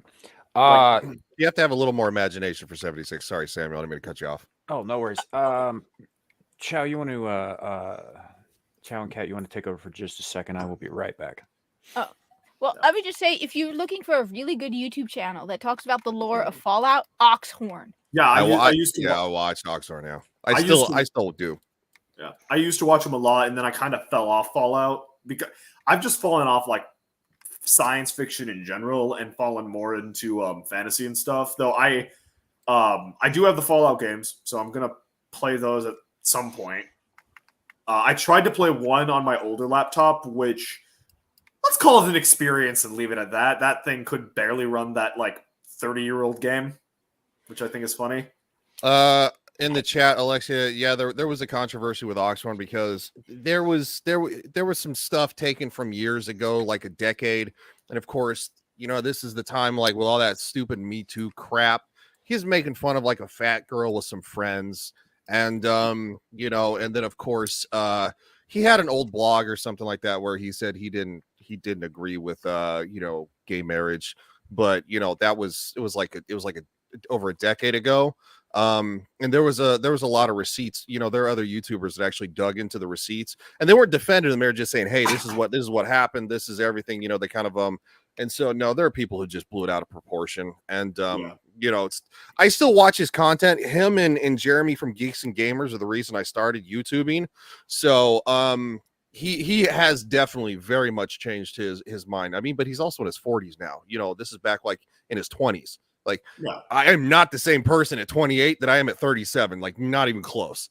Yeah. So yeah, it was just something stupid, you know, people digging up internet garbage saying, oh my God, he's just and then of course, you know, people took it and ran with it.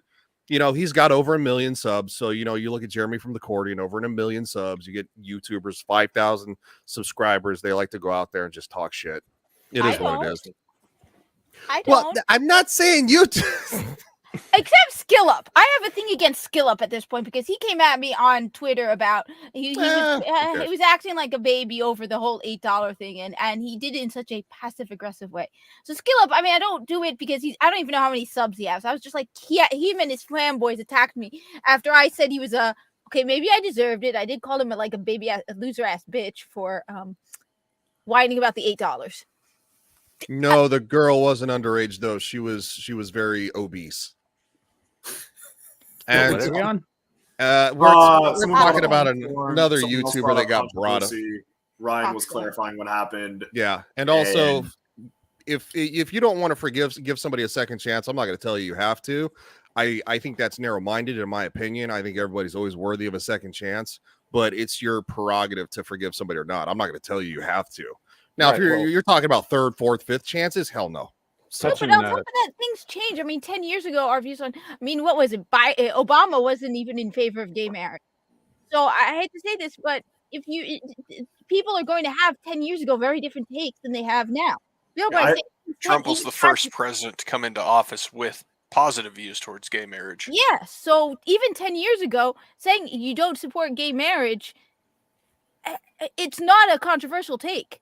And you know what? Hey, I've called people fat. I call the woman who does the Dove commercial where she's showing off her pits and dancing. She's called Jiggly Wiggly.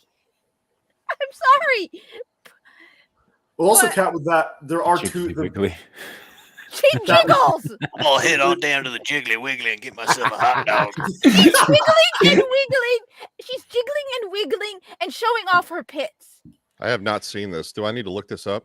No, spare your eyes. There's no bleach for your brain. It's okay. I like a good car wreck.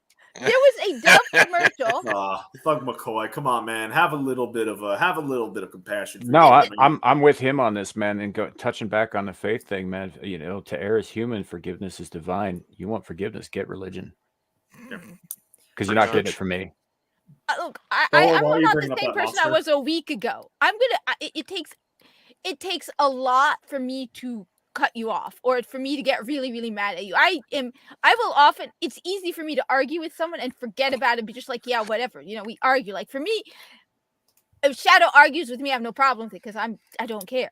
But on the other end, there's certain things like they brought up Uche arguing with me or bringing up arguing. It's like I did not have a problem with some of his takes until he talked about the anti-vaxxers and how, basically let him die. It's like, dude, I don't want anything to do with you after that. That was a take that I cannot. You've shown me as a type of person who you are, and that's not the type of person I cannot. And it turns out he was wrong anyway because they aren't the ones dropping dead. Waka waka. I feel personally attacked. Well, I would say to a degree that's true, yes, but it's a religion without a focus, without a real focus. I would say it's more of a cult. I mean, but it's got religious implications. Actually, you're right. I really need to go into the cult of intersectionality thing again. Now I will do it. Wait, what was Ryan saying? Oh no, I was just gonna say there are religious cults too. So like hey Mags, what's up? Hey Mags. We love Mags. Hi Mags. The problem that we've come into in society today, and I've said this once, I've said it a million times, I've brought it up on multiple shows here, is all right, we exist in what I like to call the cult of intersectionality. Okay, we are all so concerned about pinning fucking victim labels on ourselves and saying that, well, I am this much more of a victim than you, so I deserve more than you. I deserve this. I deserve that. No, you know what? You deserve two things: jack and shit. All right. Okay. If you want to be a fucking cultist like that, go be a fucking cultist like that and leave my fucking life out of it. Because you know what? I'm going to follow what my faith dictates, what my mind dictates, and what my heart dictates. And as long as I do no harm to other people, that's all I give a fuck about. And if anybody does harm to me, they can expect harm visited upon them tenfold. Yeah. I agree with you. Makes sense. Yeah. And the cult thing is a better comparison anyway, because the only real difference between a cult and a religion is that in a religion you are free to leave. Yeah. Mm-hmm. In a cult you're not, which is why it made me laugh my ass off when in one of Joe Rogan's stand-up comedies he called the Mormons a cult. It's like the Mormons are a good cult. We're not a cult, but yeah, I get what you're getting at. I mean, there's always bad actors that take it too far, right? Look at Westboro Baptist Church. I grew up Baptist. Like, are you kidding me? Like, you're protesting deceased veterans? Like, get a life. Yeah, like, I want to go out there and personally throat punch everyone that holds a sign that says "Thank God for dead soldiers," because I have lost too many friends, too many veteran friends. And so, like, every one of those, like, 22 to none initiatives that are out there, I support every single one of them because I think we treat our veterans abhorrently, and I think we need to fix that in our country, And I mean, it's just it's terrible. It's terrible what happens, and it's terrible what these fucking woke namby-pamby douchewags have decided needs to be the new normal. Oh no, I agree. And the thing is, people think, oh well, they fought wars in the Middle East. Cat, you must know. Just because they aren't just because I don't agree with the reason for the war doesn't mean I think veterans should not be respected, treated with respect, taken care of, or any of that. I have huge amount of respect even for the soldiers who went to the Middle East. I may not have agreed with the reason for the war, but that's beside the point. Right. And I stand with you on that one. I don't necessarily agree with why we're in the Middle East. I don't think we ever should have been in a conflict in Afghanistan that lasted 2 generations. I have friends that their children are deployed over there. All right. It is bullshit. There was no reason for us to be there. There's still no reason for us to be there. And not for nothing, and I'm sorry, Kat, I hope this doesn't offend you, those sons of bitches have been fighting each other over dumb shit for thousands of years. What makes you think some upstart little country like the United States of America is going to stop any of that? All right? We have thousands upon thousands of years of history of those asshats shooting each other, killing each other for God only knows why, typically because God. And they're still doing it. Why would we think we could change that? What sheer fucking hubris thinks we can change that? I agree. In fact, my parents actually joked more Muslims are killing Muslims than Muslims killing anybody else. That's true. It's for dumb reasons. So no, I agree. I completely agree. And I'm tired of the Middle East being a bunch of total idiots who don't even understand their own goddamn religion, who make the lives miserable for actual Muslims living in another country. No, I fully agree with you. And I think we should have just let them. Take Syria, for example. Syria used to be a Syria. Syria is a country that has been at war with their neighbors or themselves for 5,000 years. That's what they do. They kill people. That's it. That's what they do, right? So us going in and saying like, oh, hey, we can make a deal with these guys and get them to stop doing this horrible thing, or they're going to stop bombing their own hospitals. No, they're fucking not. They've been doing it for thousands of years. Why would they stop? Because we asked them to.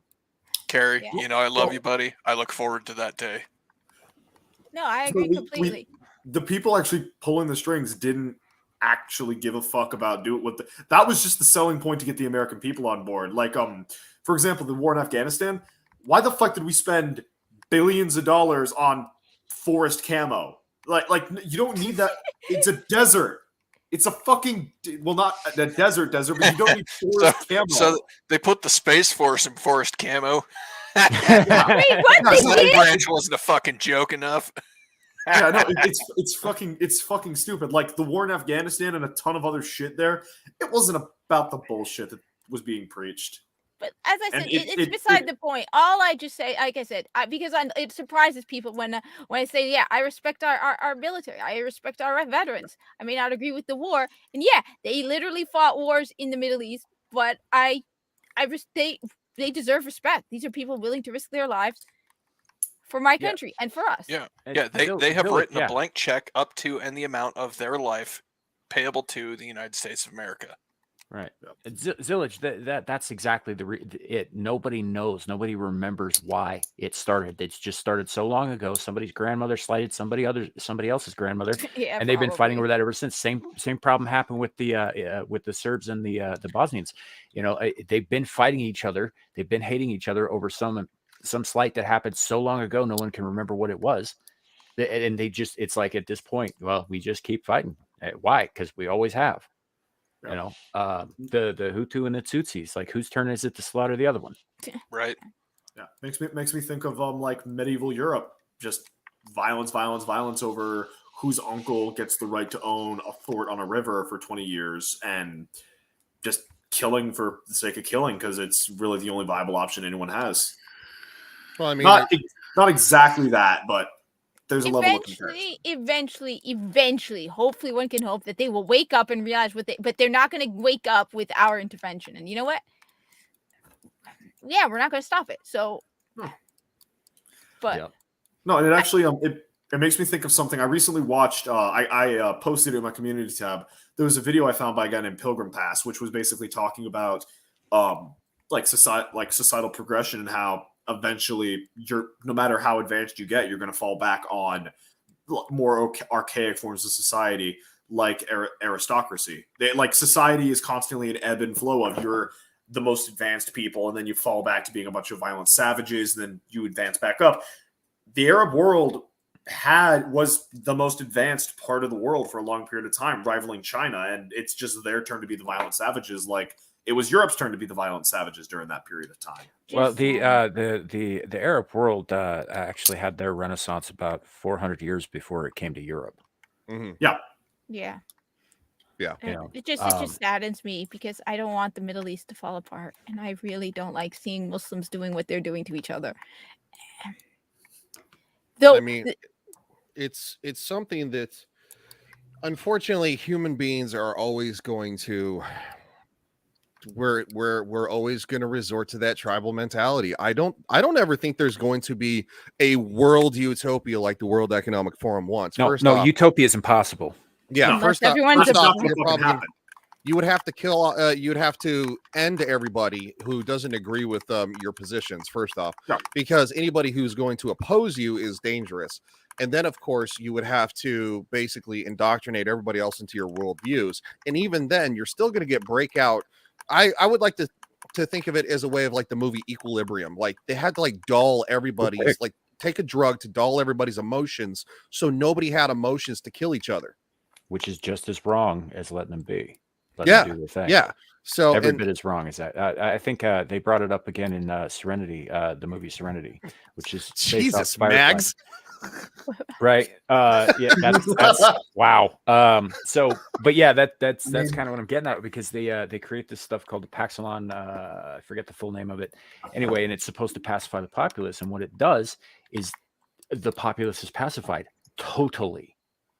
Yeah. They lay down, they stop breathing, they stop eating, they stop sleeping, they just let themselves die, except for a tenth of a percent, which had the exact opposite reaction and became the Reavers.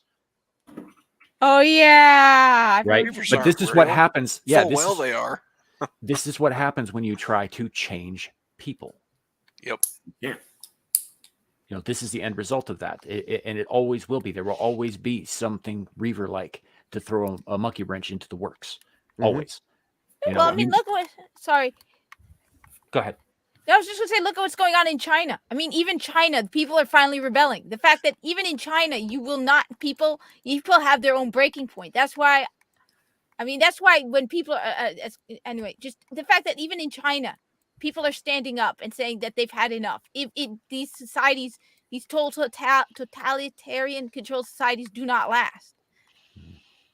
Isn't it kind of weird? Oh no, sorry, dude. Go ahead. Yeah, Boa, like I've said before, man, no, it isn't. Not as long as there's human nature as one of the factors. It cannot be possible, because there's always going to be somebody looking to fuck it up. There's always going to be somebody looking to profit from it.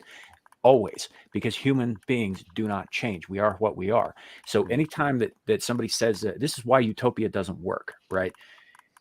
It's human nature. It comes down to that. It just cannot happen. You cannot, without forcing them, like in Equilibrium with a pill, you cannot get everybody to go along with it. Even look at China right now. They had 100 years of commie rule, and it looks like the people have finally had a fucking enough of it.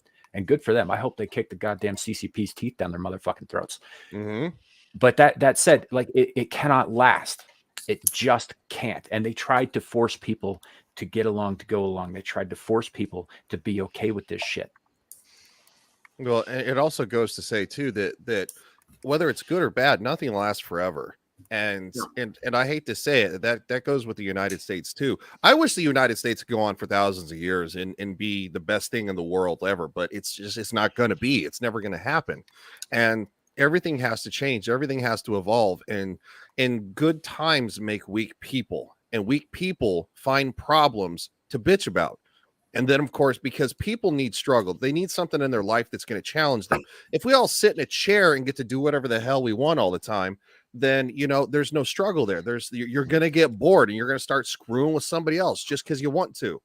Why do you think we are suffering through woke culture right now? Because they all want victims of because something hard struggle. times make good men make good times make weak men make hard times. Yeah.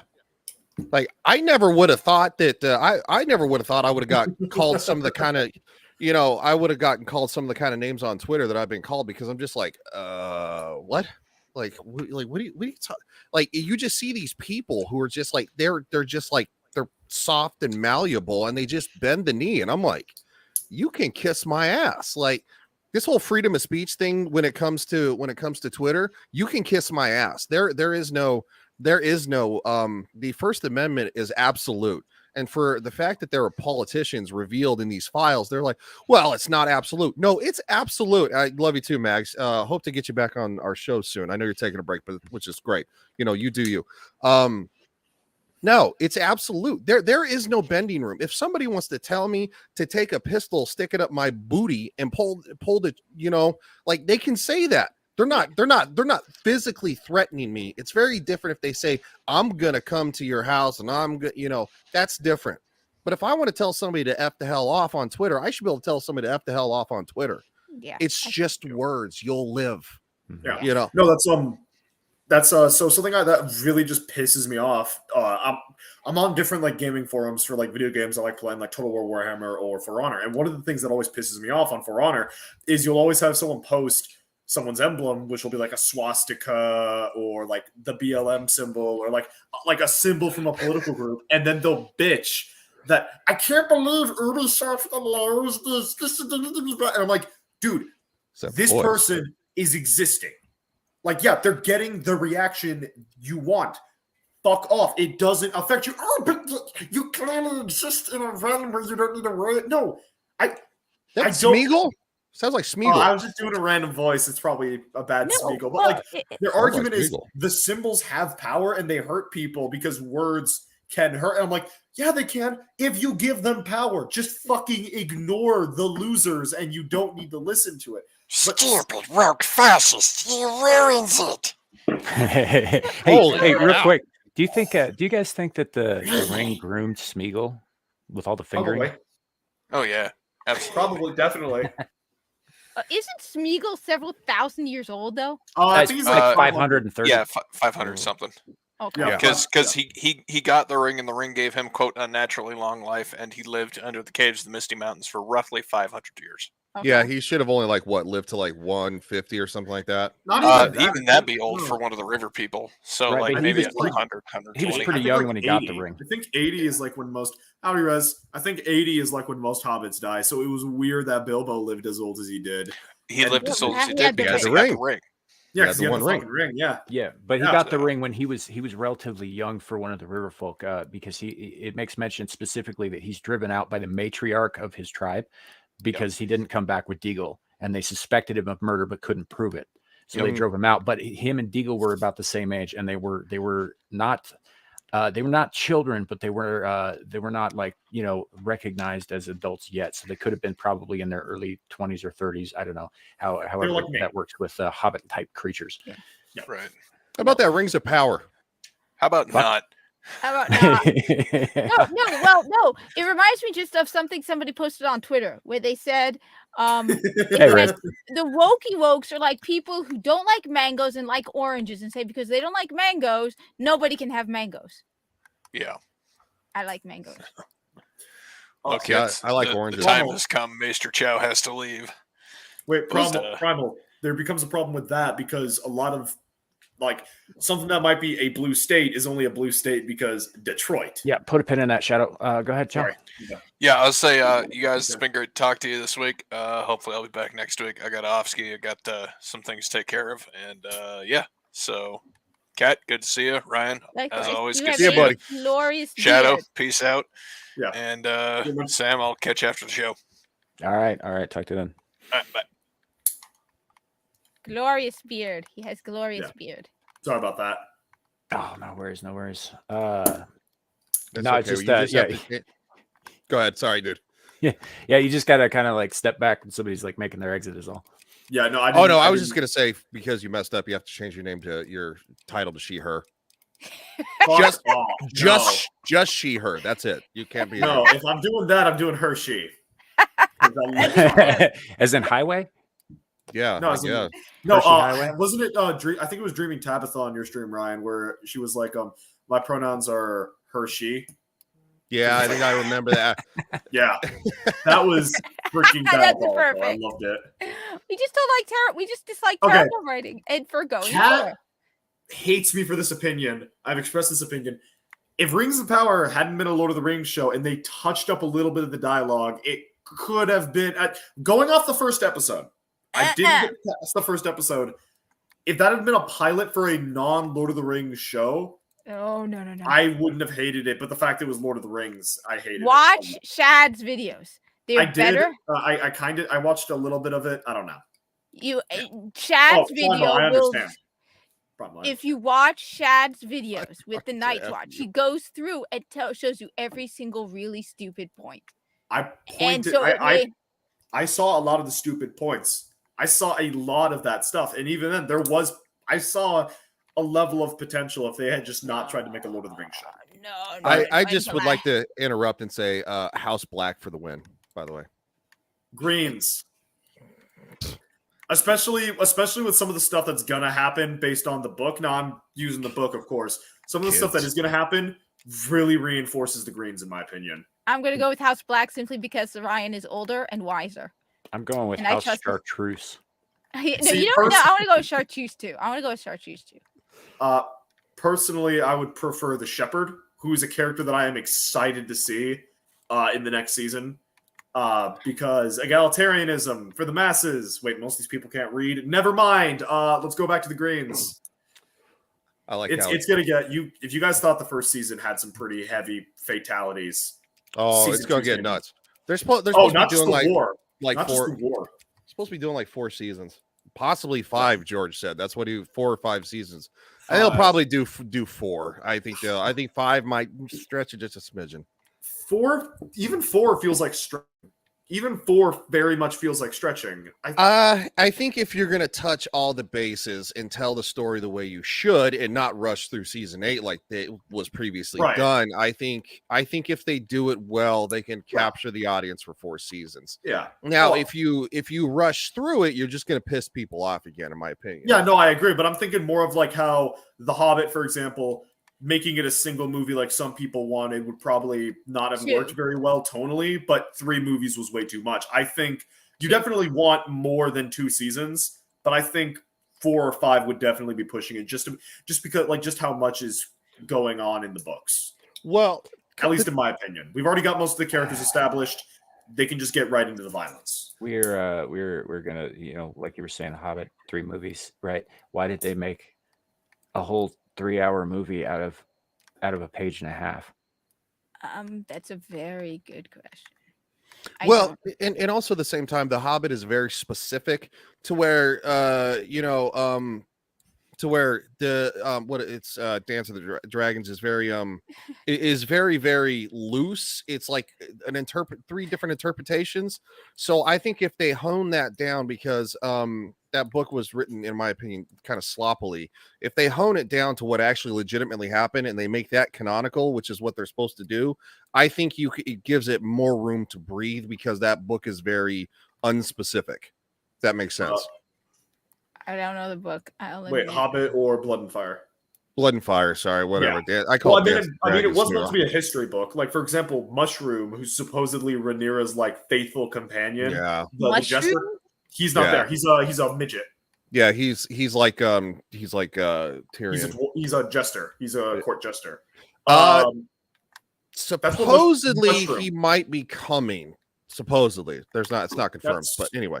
Okay, if they do that, I'm gonna call bullshit, because he's supposed to have been there for the whole Strong fiasco. Maybe you couldn't see him. No, he's a jester. You're gonna know. I'm being stupid. Bells. Samuel, do you even watch House of the Dragon, or you're like, what the hell? I'm just letting you guys talk. I have no skin in this game whatsoever. Okay. No interest in George R.R. Martin whatsoever. In fact, as far as I'm concerned, like the epic rap battle of history said, he even stole the RR from Tolkien. Oh yeah. Oh my! Wait, he did? No, it's a no, joke. It's probably actually his initials, but Okay. because you got J.R.R. Tolkien and then you got G.R.R. Martin. So there's like the joke is that George R.R. Martin is trying to rip some cred from Tolkien. Well, the joke is that he stole everything from Tolkien, including his middle initials. Yeah, exactly. Which, yeah. So, but they don't have elves. Children of the Forest. It's the taking of the classic high fantasy tropes and turning them on their heads and subverting them to dark intent. Yeah, generally. I mean, like, I haven't read any of this stuff, obviously, so I can't speak too much on it. But does Game of Thrones have a happy ending or an ending at all? No, it doesn't have an ending yet. You say yet like it's gonna happen. Well, no, like even if even if Martin doesn't finish it, there's too much fucking money to be made in that book to not finish it. It'll just probably be. I imagine whoever does finish it will look at how season 8 ended and be like, "I'm not fucking this up because I don't want to be erased from history." But it probably won't be as good as if Martin actually got down, sat down, stopped making video games and TV shows, and actually made the fucking book. Supposedly, the way season 8 ended was supposed to be the way the book was supposed to relatively end, because George was involved with the show, and because of the backlash of season 8, that's why he's postponed the book so damn long. Yeah, because he was like, everybody hated it because it was stupid, and he's like, oh shit. A lot of the stuff I disagree. that I think he just doesn't want to do it anymore. He's been off running around doing all kinds of other projects in the meantime. He was supposed to be writing this. I would agree, but I think the backlash. I think he had a premise of that's roughly how it was supposed to Yeah. end, and it scared him off. And now he's like, I'm just going to do other stuff. I'm going to help write Elden Ring. which still was very, very good. I'm Fuck are told. I you haven't doing played writing it yet. Elden Ring, dude? And fucking seriously? He Yeah. didn't Which- he didn't have a lot to do with that either. No, he didn't. It was like what, a producer credit, but still, it's like yeah, what are you- like Quentin Tarantino and Iron Monkey. yeah, like what? Why are you? I Is your name think- even attached to this? I don't care think if you he took a actually phone did call. the world development. That's what I heard, that he was involved in the world development for That's Elden No, fine. he Ring. didn't That do that. not the story itself. I remember, this might just be an exaggeration, but someone said the thing that his biggest contribution was, instead of making it like a goblet or something, Let's make it a ring. Let's make it a ring. Yeah. She was. I wonder why. It's not like he copied everything else from Tolkien. No, it's just Well, it- but it then is what the it is. ring is referenced to the myth of Fafnir. I think Fafnir is the right dragon. Are you talking about Fafnir and Sigurd? Did you guys- That might be. It's like the myth about, like, I think it was an elf who found a ring Not and then Sigurd. became a dragon. Siegfried. Sorry, not Sigurd. Sigurd's a different dude. Is that the right myth? Yeah, Carry the public record. that actually, Tolkien himself referenced that directly with the death of Glaurung in the Silmarillion. Yeah, no, like Tolkien very much used a lot of Norse and Saxon and Germanic, like all those myths, because his goal was to create a mythology for Britain that had been erased by the Saxons and the Christians and the Romans and the Danes. And I think not even the Gaelics kept any of it around. I think they lost it all when the Catholics came in. Well, so no, the Gaelics did not. They tended to practice oral traditions. They didn't write much down anyway.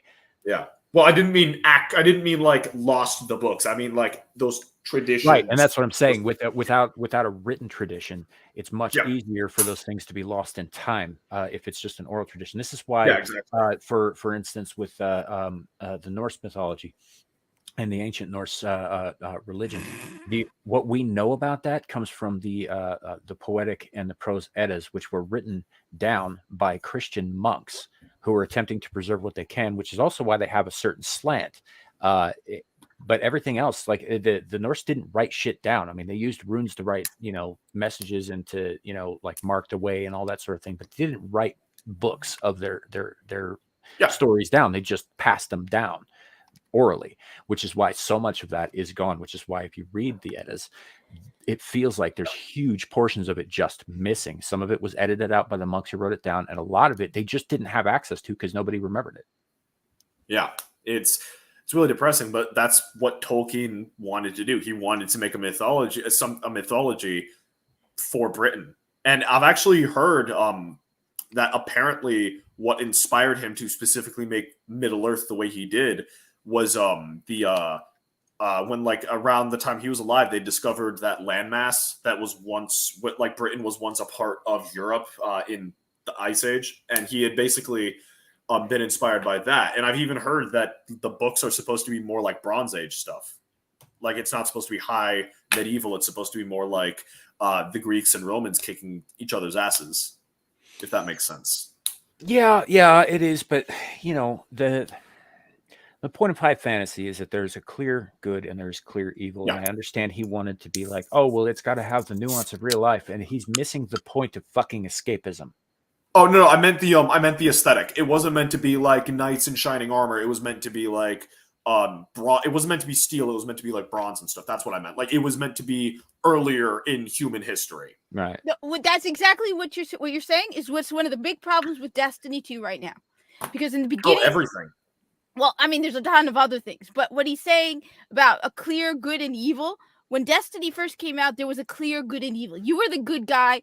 Now they've gotten to the point where every bad guy has to be misunderstood. And don't get me, there was one season where the fallen, who are an alien invaders, are the victims, and we're the oppressors. Like, no, they invaded. They're not oppressed victims. Shut up. Yeah, So it's like Sauron. They're trying to make Sauron sympathetic in the Rings of Power, right? Sauron is not a sympathetic character. He is not fucking misunderstood. He is a liar, a deceiver, and the heir to the legacy of Morgoth. Yeah. He is a douchebag on a cosmic level.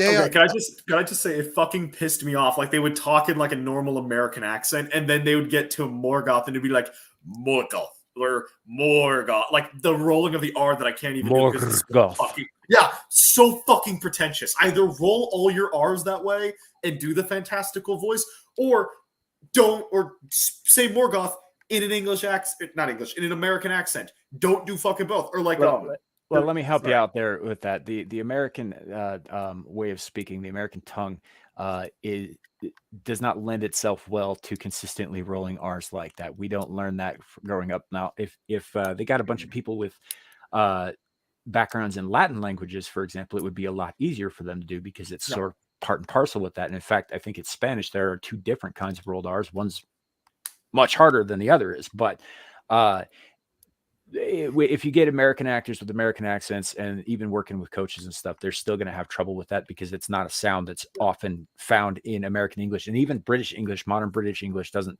feature it nearly as much as it may have once done. Yep. And I'm fine with that. I understand those limitations, but then it's like there was that scene where you had Galadriel talking with Elrond, and you've got like they greet each other in Elvish, and I'm like, okay, this is gonna be a conversation in Elvish. That's cool. And then they switch to English, and I'm like, oh, you motherfuckers! If they're just gonna switch to English, why start with the Elven?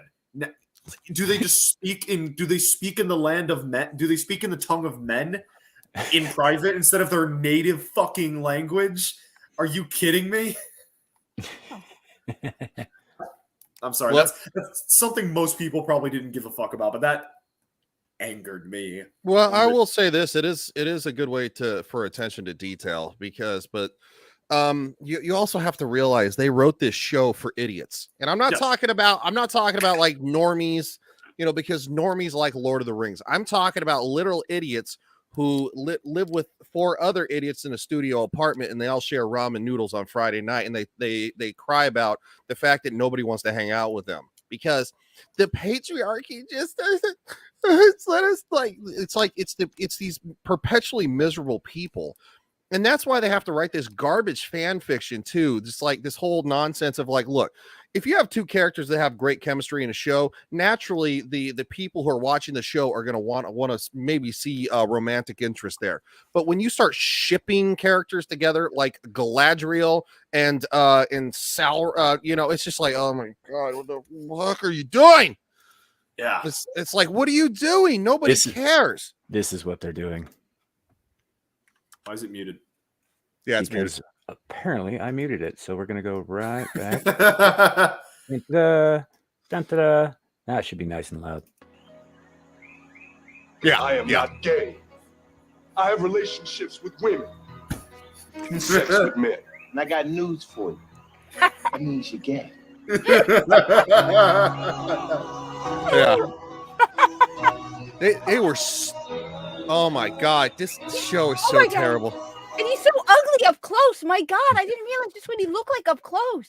Wait, what show is that? Like, wait, what That's show is that Rings of Power. It's Rings of Power. They just No, I saw that, but like the I have sex with women thing. Like, what's that from? It's from the clip earlier. You didn't see your gay? Yeah, clip? like wait, is that what is? Yeah, it's the same clip. They just put it to the characters. All right. Wait, what is that? No, like I'm just curious what that clip is from. I thought that was a fucking meme made with like GTA or something. No, that's literally from what is it? No, it's CSI something. Yeah, thank you. Yeah. Oh. I am not gay. I have relationships with women. Sex with men. And I got news for you. That means you're gay.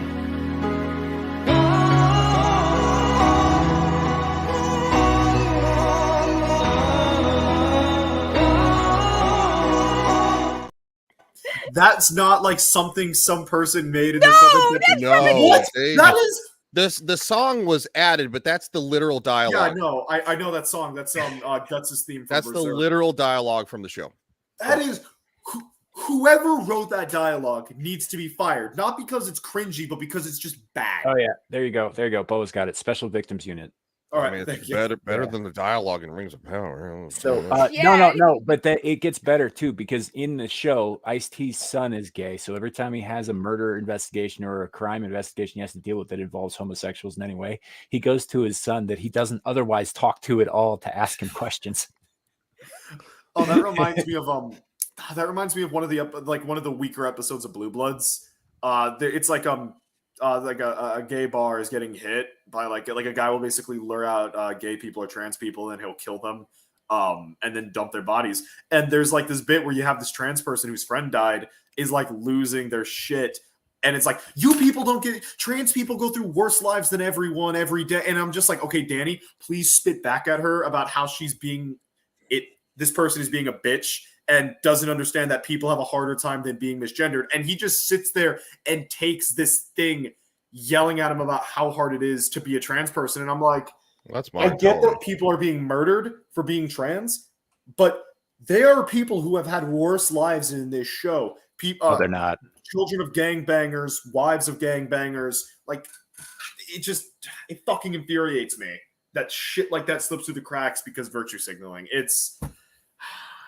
I think there's only a couple modern shows I watch for actual fun. Yeah. Oh no, Blue Bloods is still good. It's not as good as like the first couple of seasons, but it's 13 seasons in. I still heavily recommend this show. It is still very good. Yeah. But yeah, as far as the, actual murder thing, no, that's not true at all. I mean, I'm sure it happens occasionally. Yeah. But I know it happens occasionally to everybody. Yeah. You want to talk about the high what they're saying is that by saying bad things, you are contributing to the suicide rate, ergo that makes you a murderer. I know.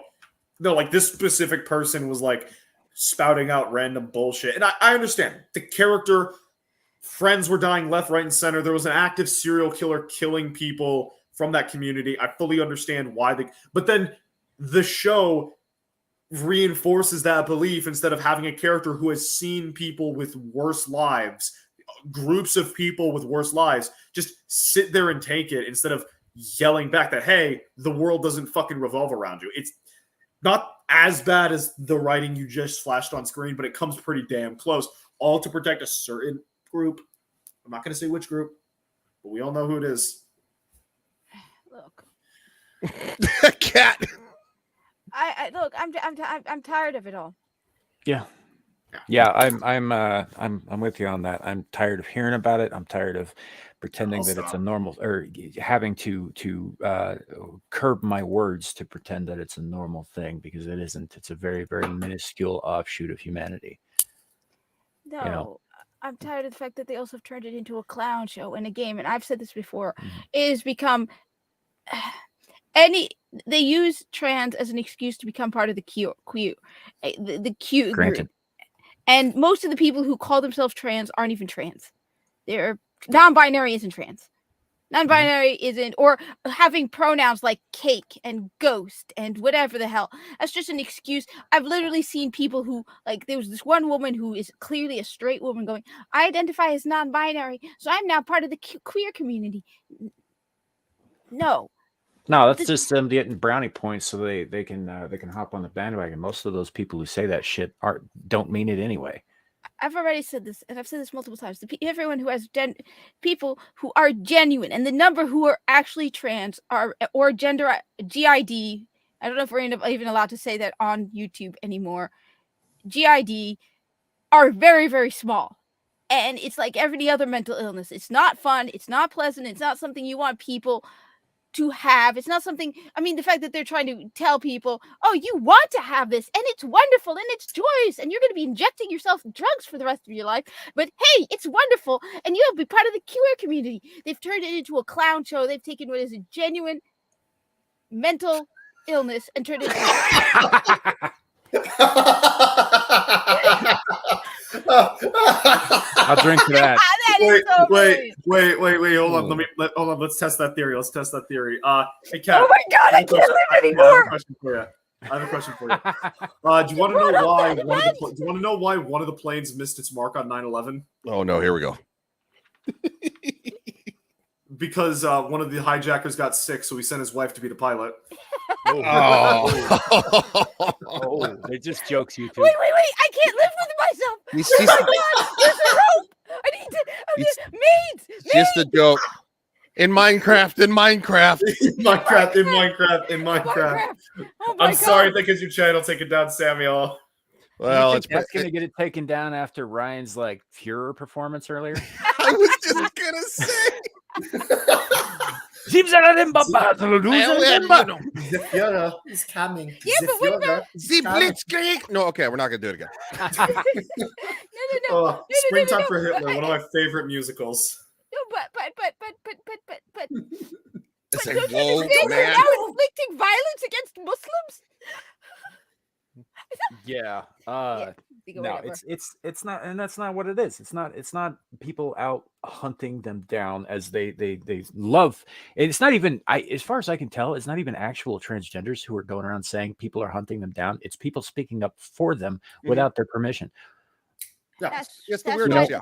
It's typically, and I'll probably get some shit for this, but it's typically middle-aged white wine moms.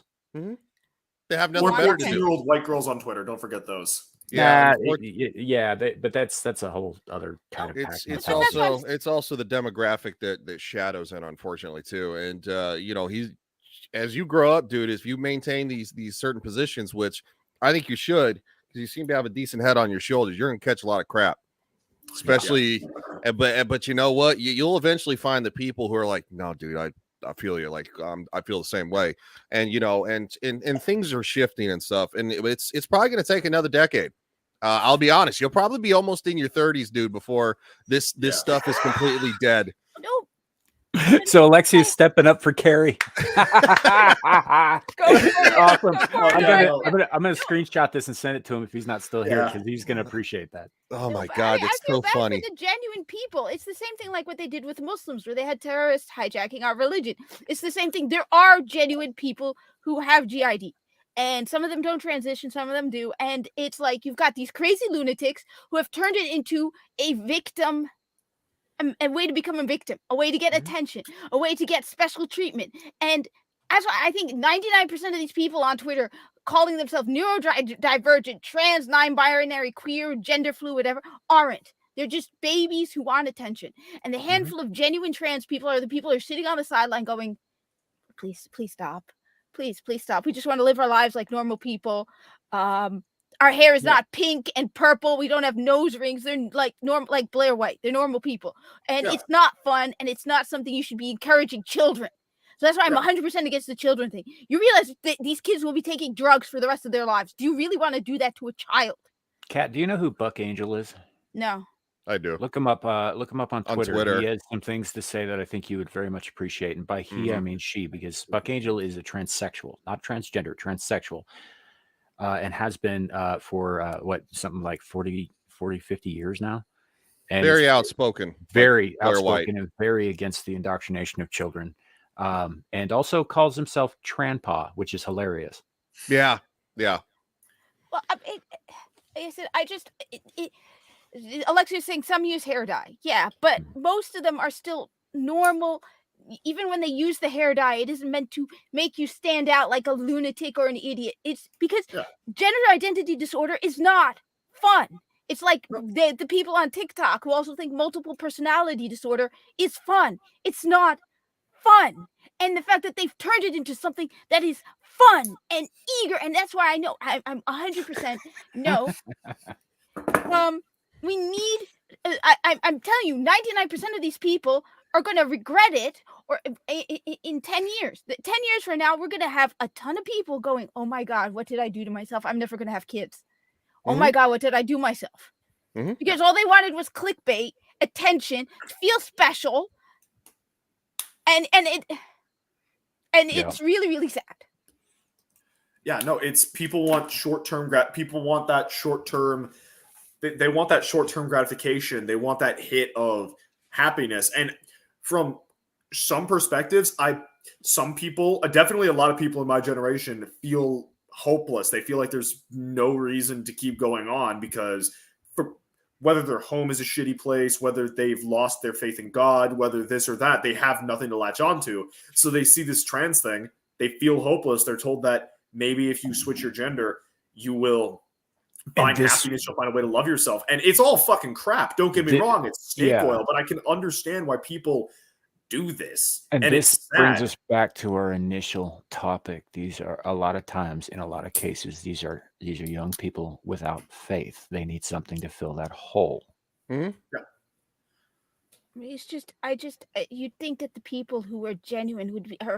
I feel offended on behalf of the people who are genuinely dealing with these issues, and it angers me because it belittles genuine problems. And as someone who, as a Muslim, saw my own religion being hijacked, I see these people's lives being hijacked by.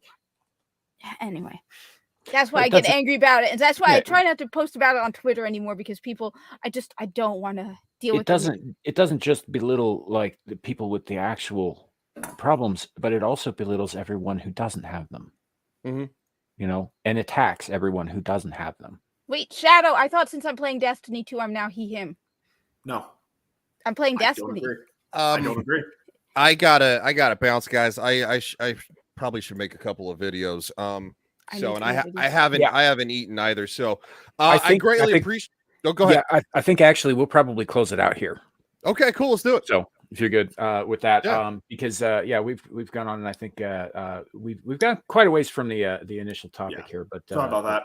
Wrap it back around. It's not just you, but if you keep talking over me, I'm going to mute you again. Sorry, boss. But that said, I think this has been a pretty damn good show all around, and I think we've had a pretty good discussion here. So let's go around the horn. Kat, what you got coming up?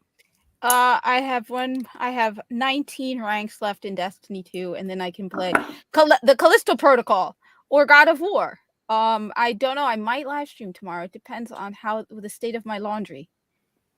Fair enough.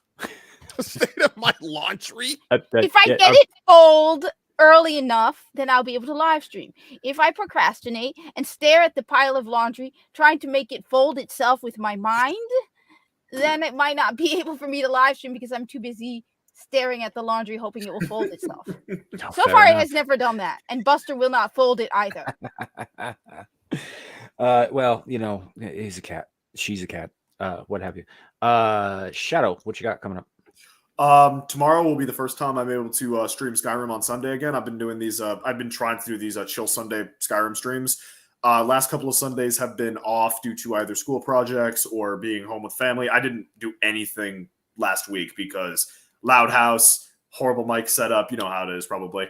But yeah, so streaming on Sunday. I am gonna try to force myself to sit down and record a few video scripts I've written up. So expect to see some of that out in the next couple of weeks. And then just random gaming streams whenever I have a couple hours and I just feel like talking to people. Watch Top Gear. Yeah, I will. Yeah. If I find the place that's got it, I will. Look, Primal's right. Thank you, Primal. One cat has real world problems. Laundry.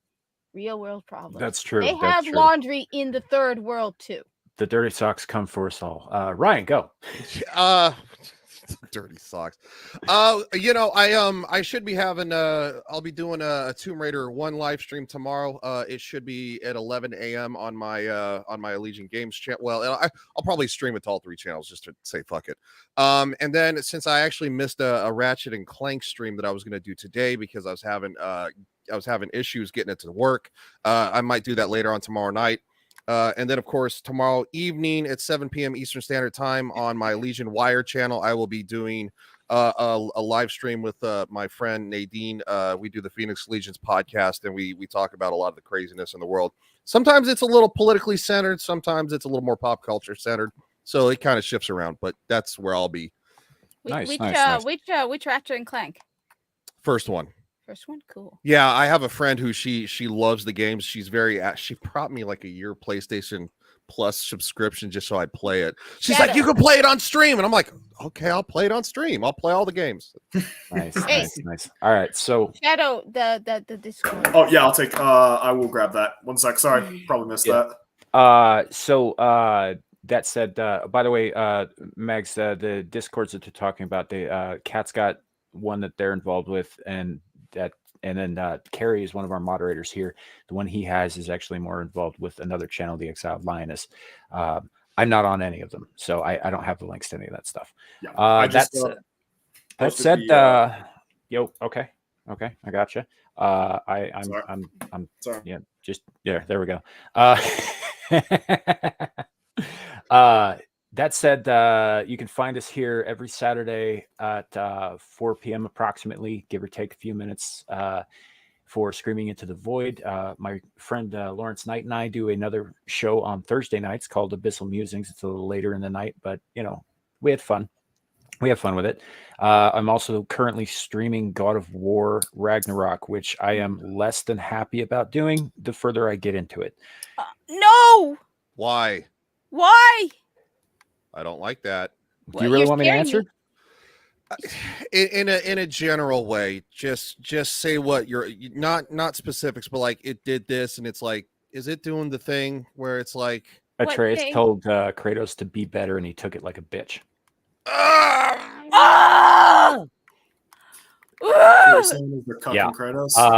Look, visually it's incredible. The action is still pretty good. It does get a little tedious because it doesn't seem like there's as much variety of enemy types as there was in the original one. They just kind of like do whatever with that. But the story and the characters are pissing me the fuck off, and I kind of don't really want to play it anymore, but I did start streaming it, so I will finish it on stream. All I know is that if the cat said be better to his father would smack him across the face. Yeah. Though there's a silver lining. According to Samuel, Brock's still good. Oh yeah, Brock is awesome. At least a fucking woman didn't say it. Well, it might as well have been. Just saying, Atreus is kind of. I mean, it is Loki. Loki did mother a horse. Yeah, it's a whole thing. Anyway. Let's not dive any farther into it. I don't want to spoil nothing for nobody. So I'll be doing those, and eventually, for Shadow's benefit, we'll be getting back into Sunless Skies. Actually, not just for your benefit. I love the game too. I've been focusing on the God of War thing till I can get it done. Yeah, no worries, man. And we will see you, I guess, when we see you. Thanks for stopping by, everybody. YouTube, we're here to be your dancing monkeys. Go Cat. And that said, remember, it can always be worse. It could be raining flaming cobras. We'll see. I could be dancing too.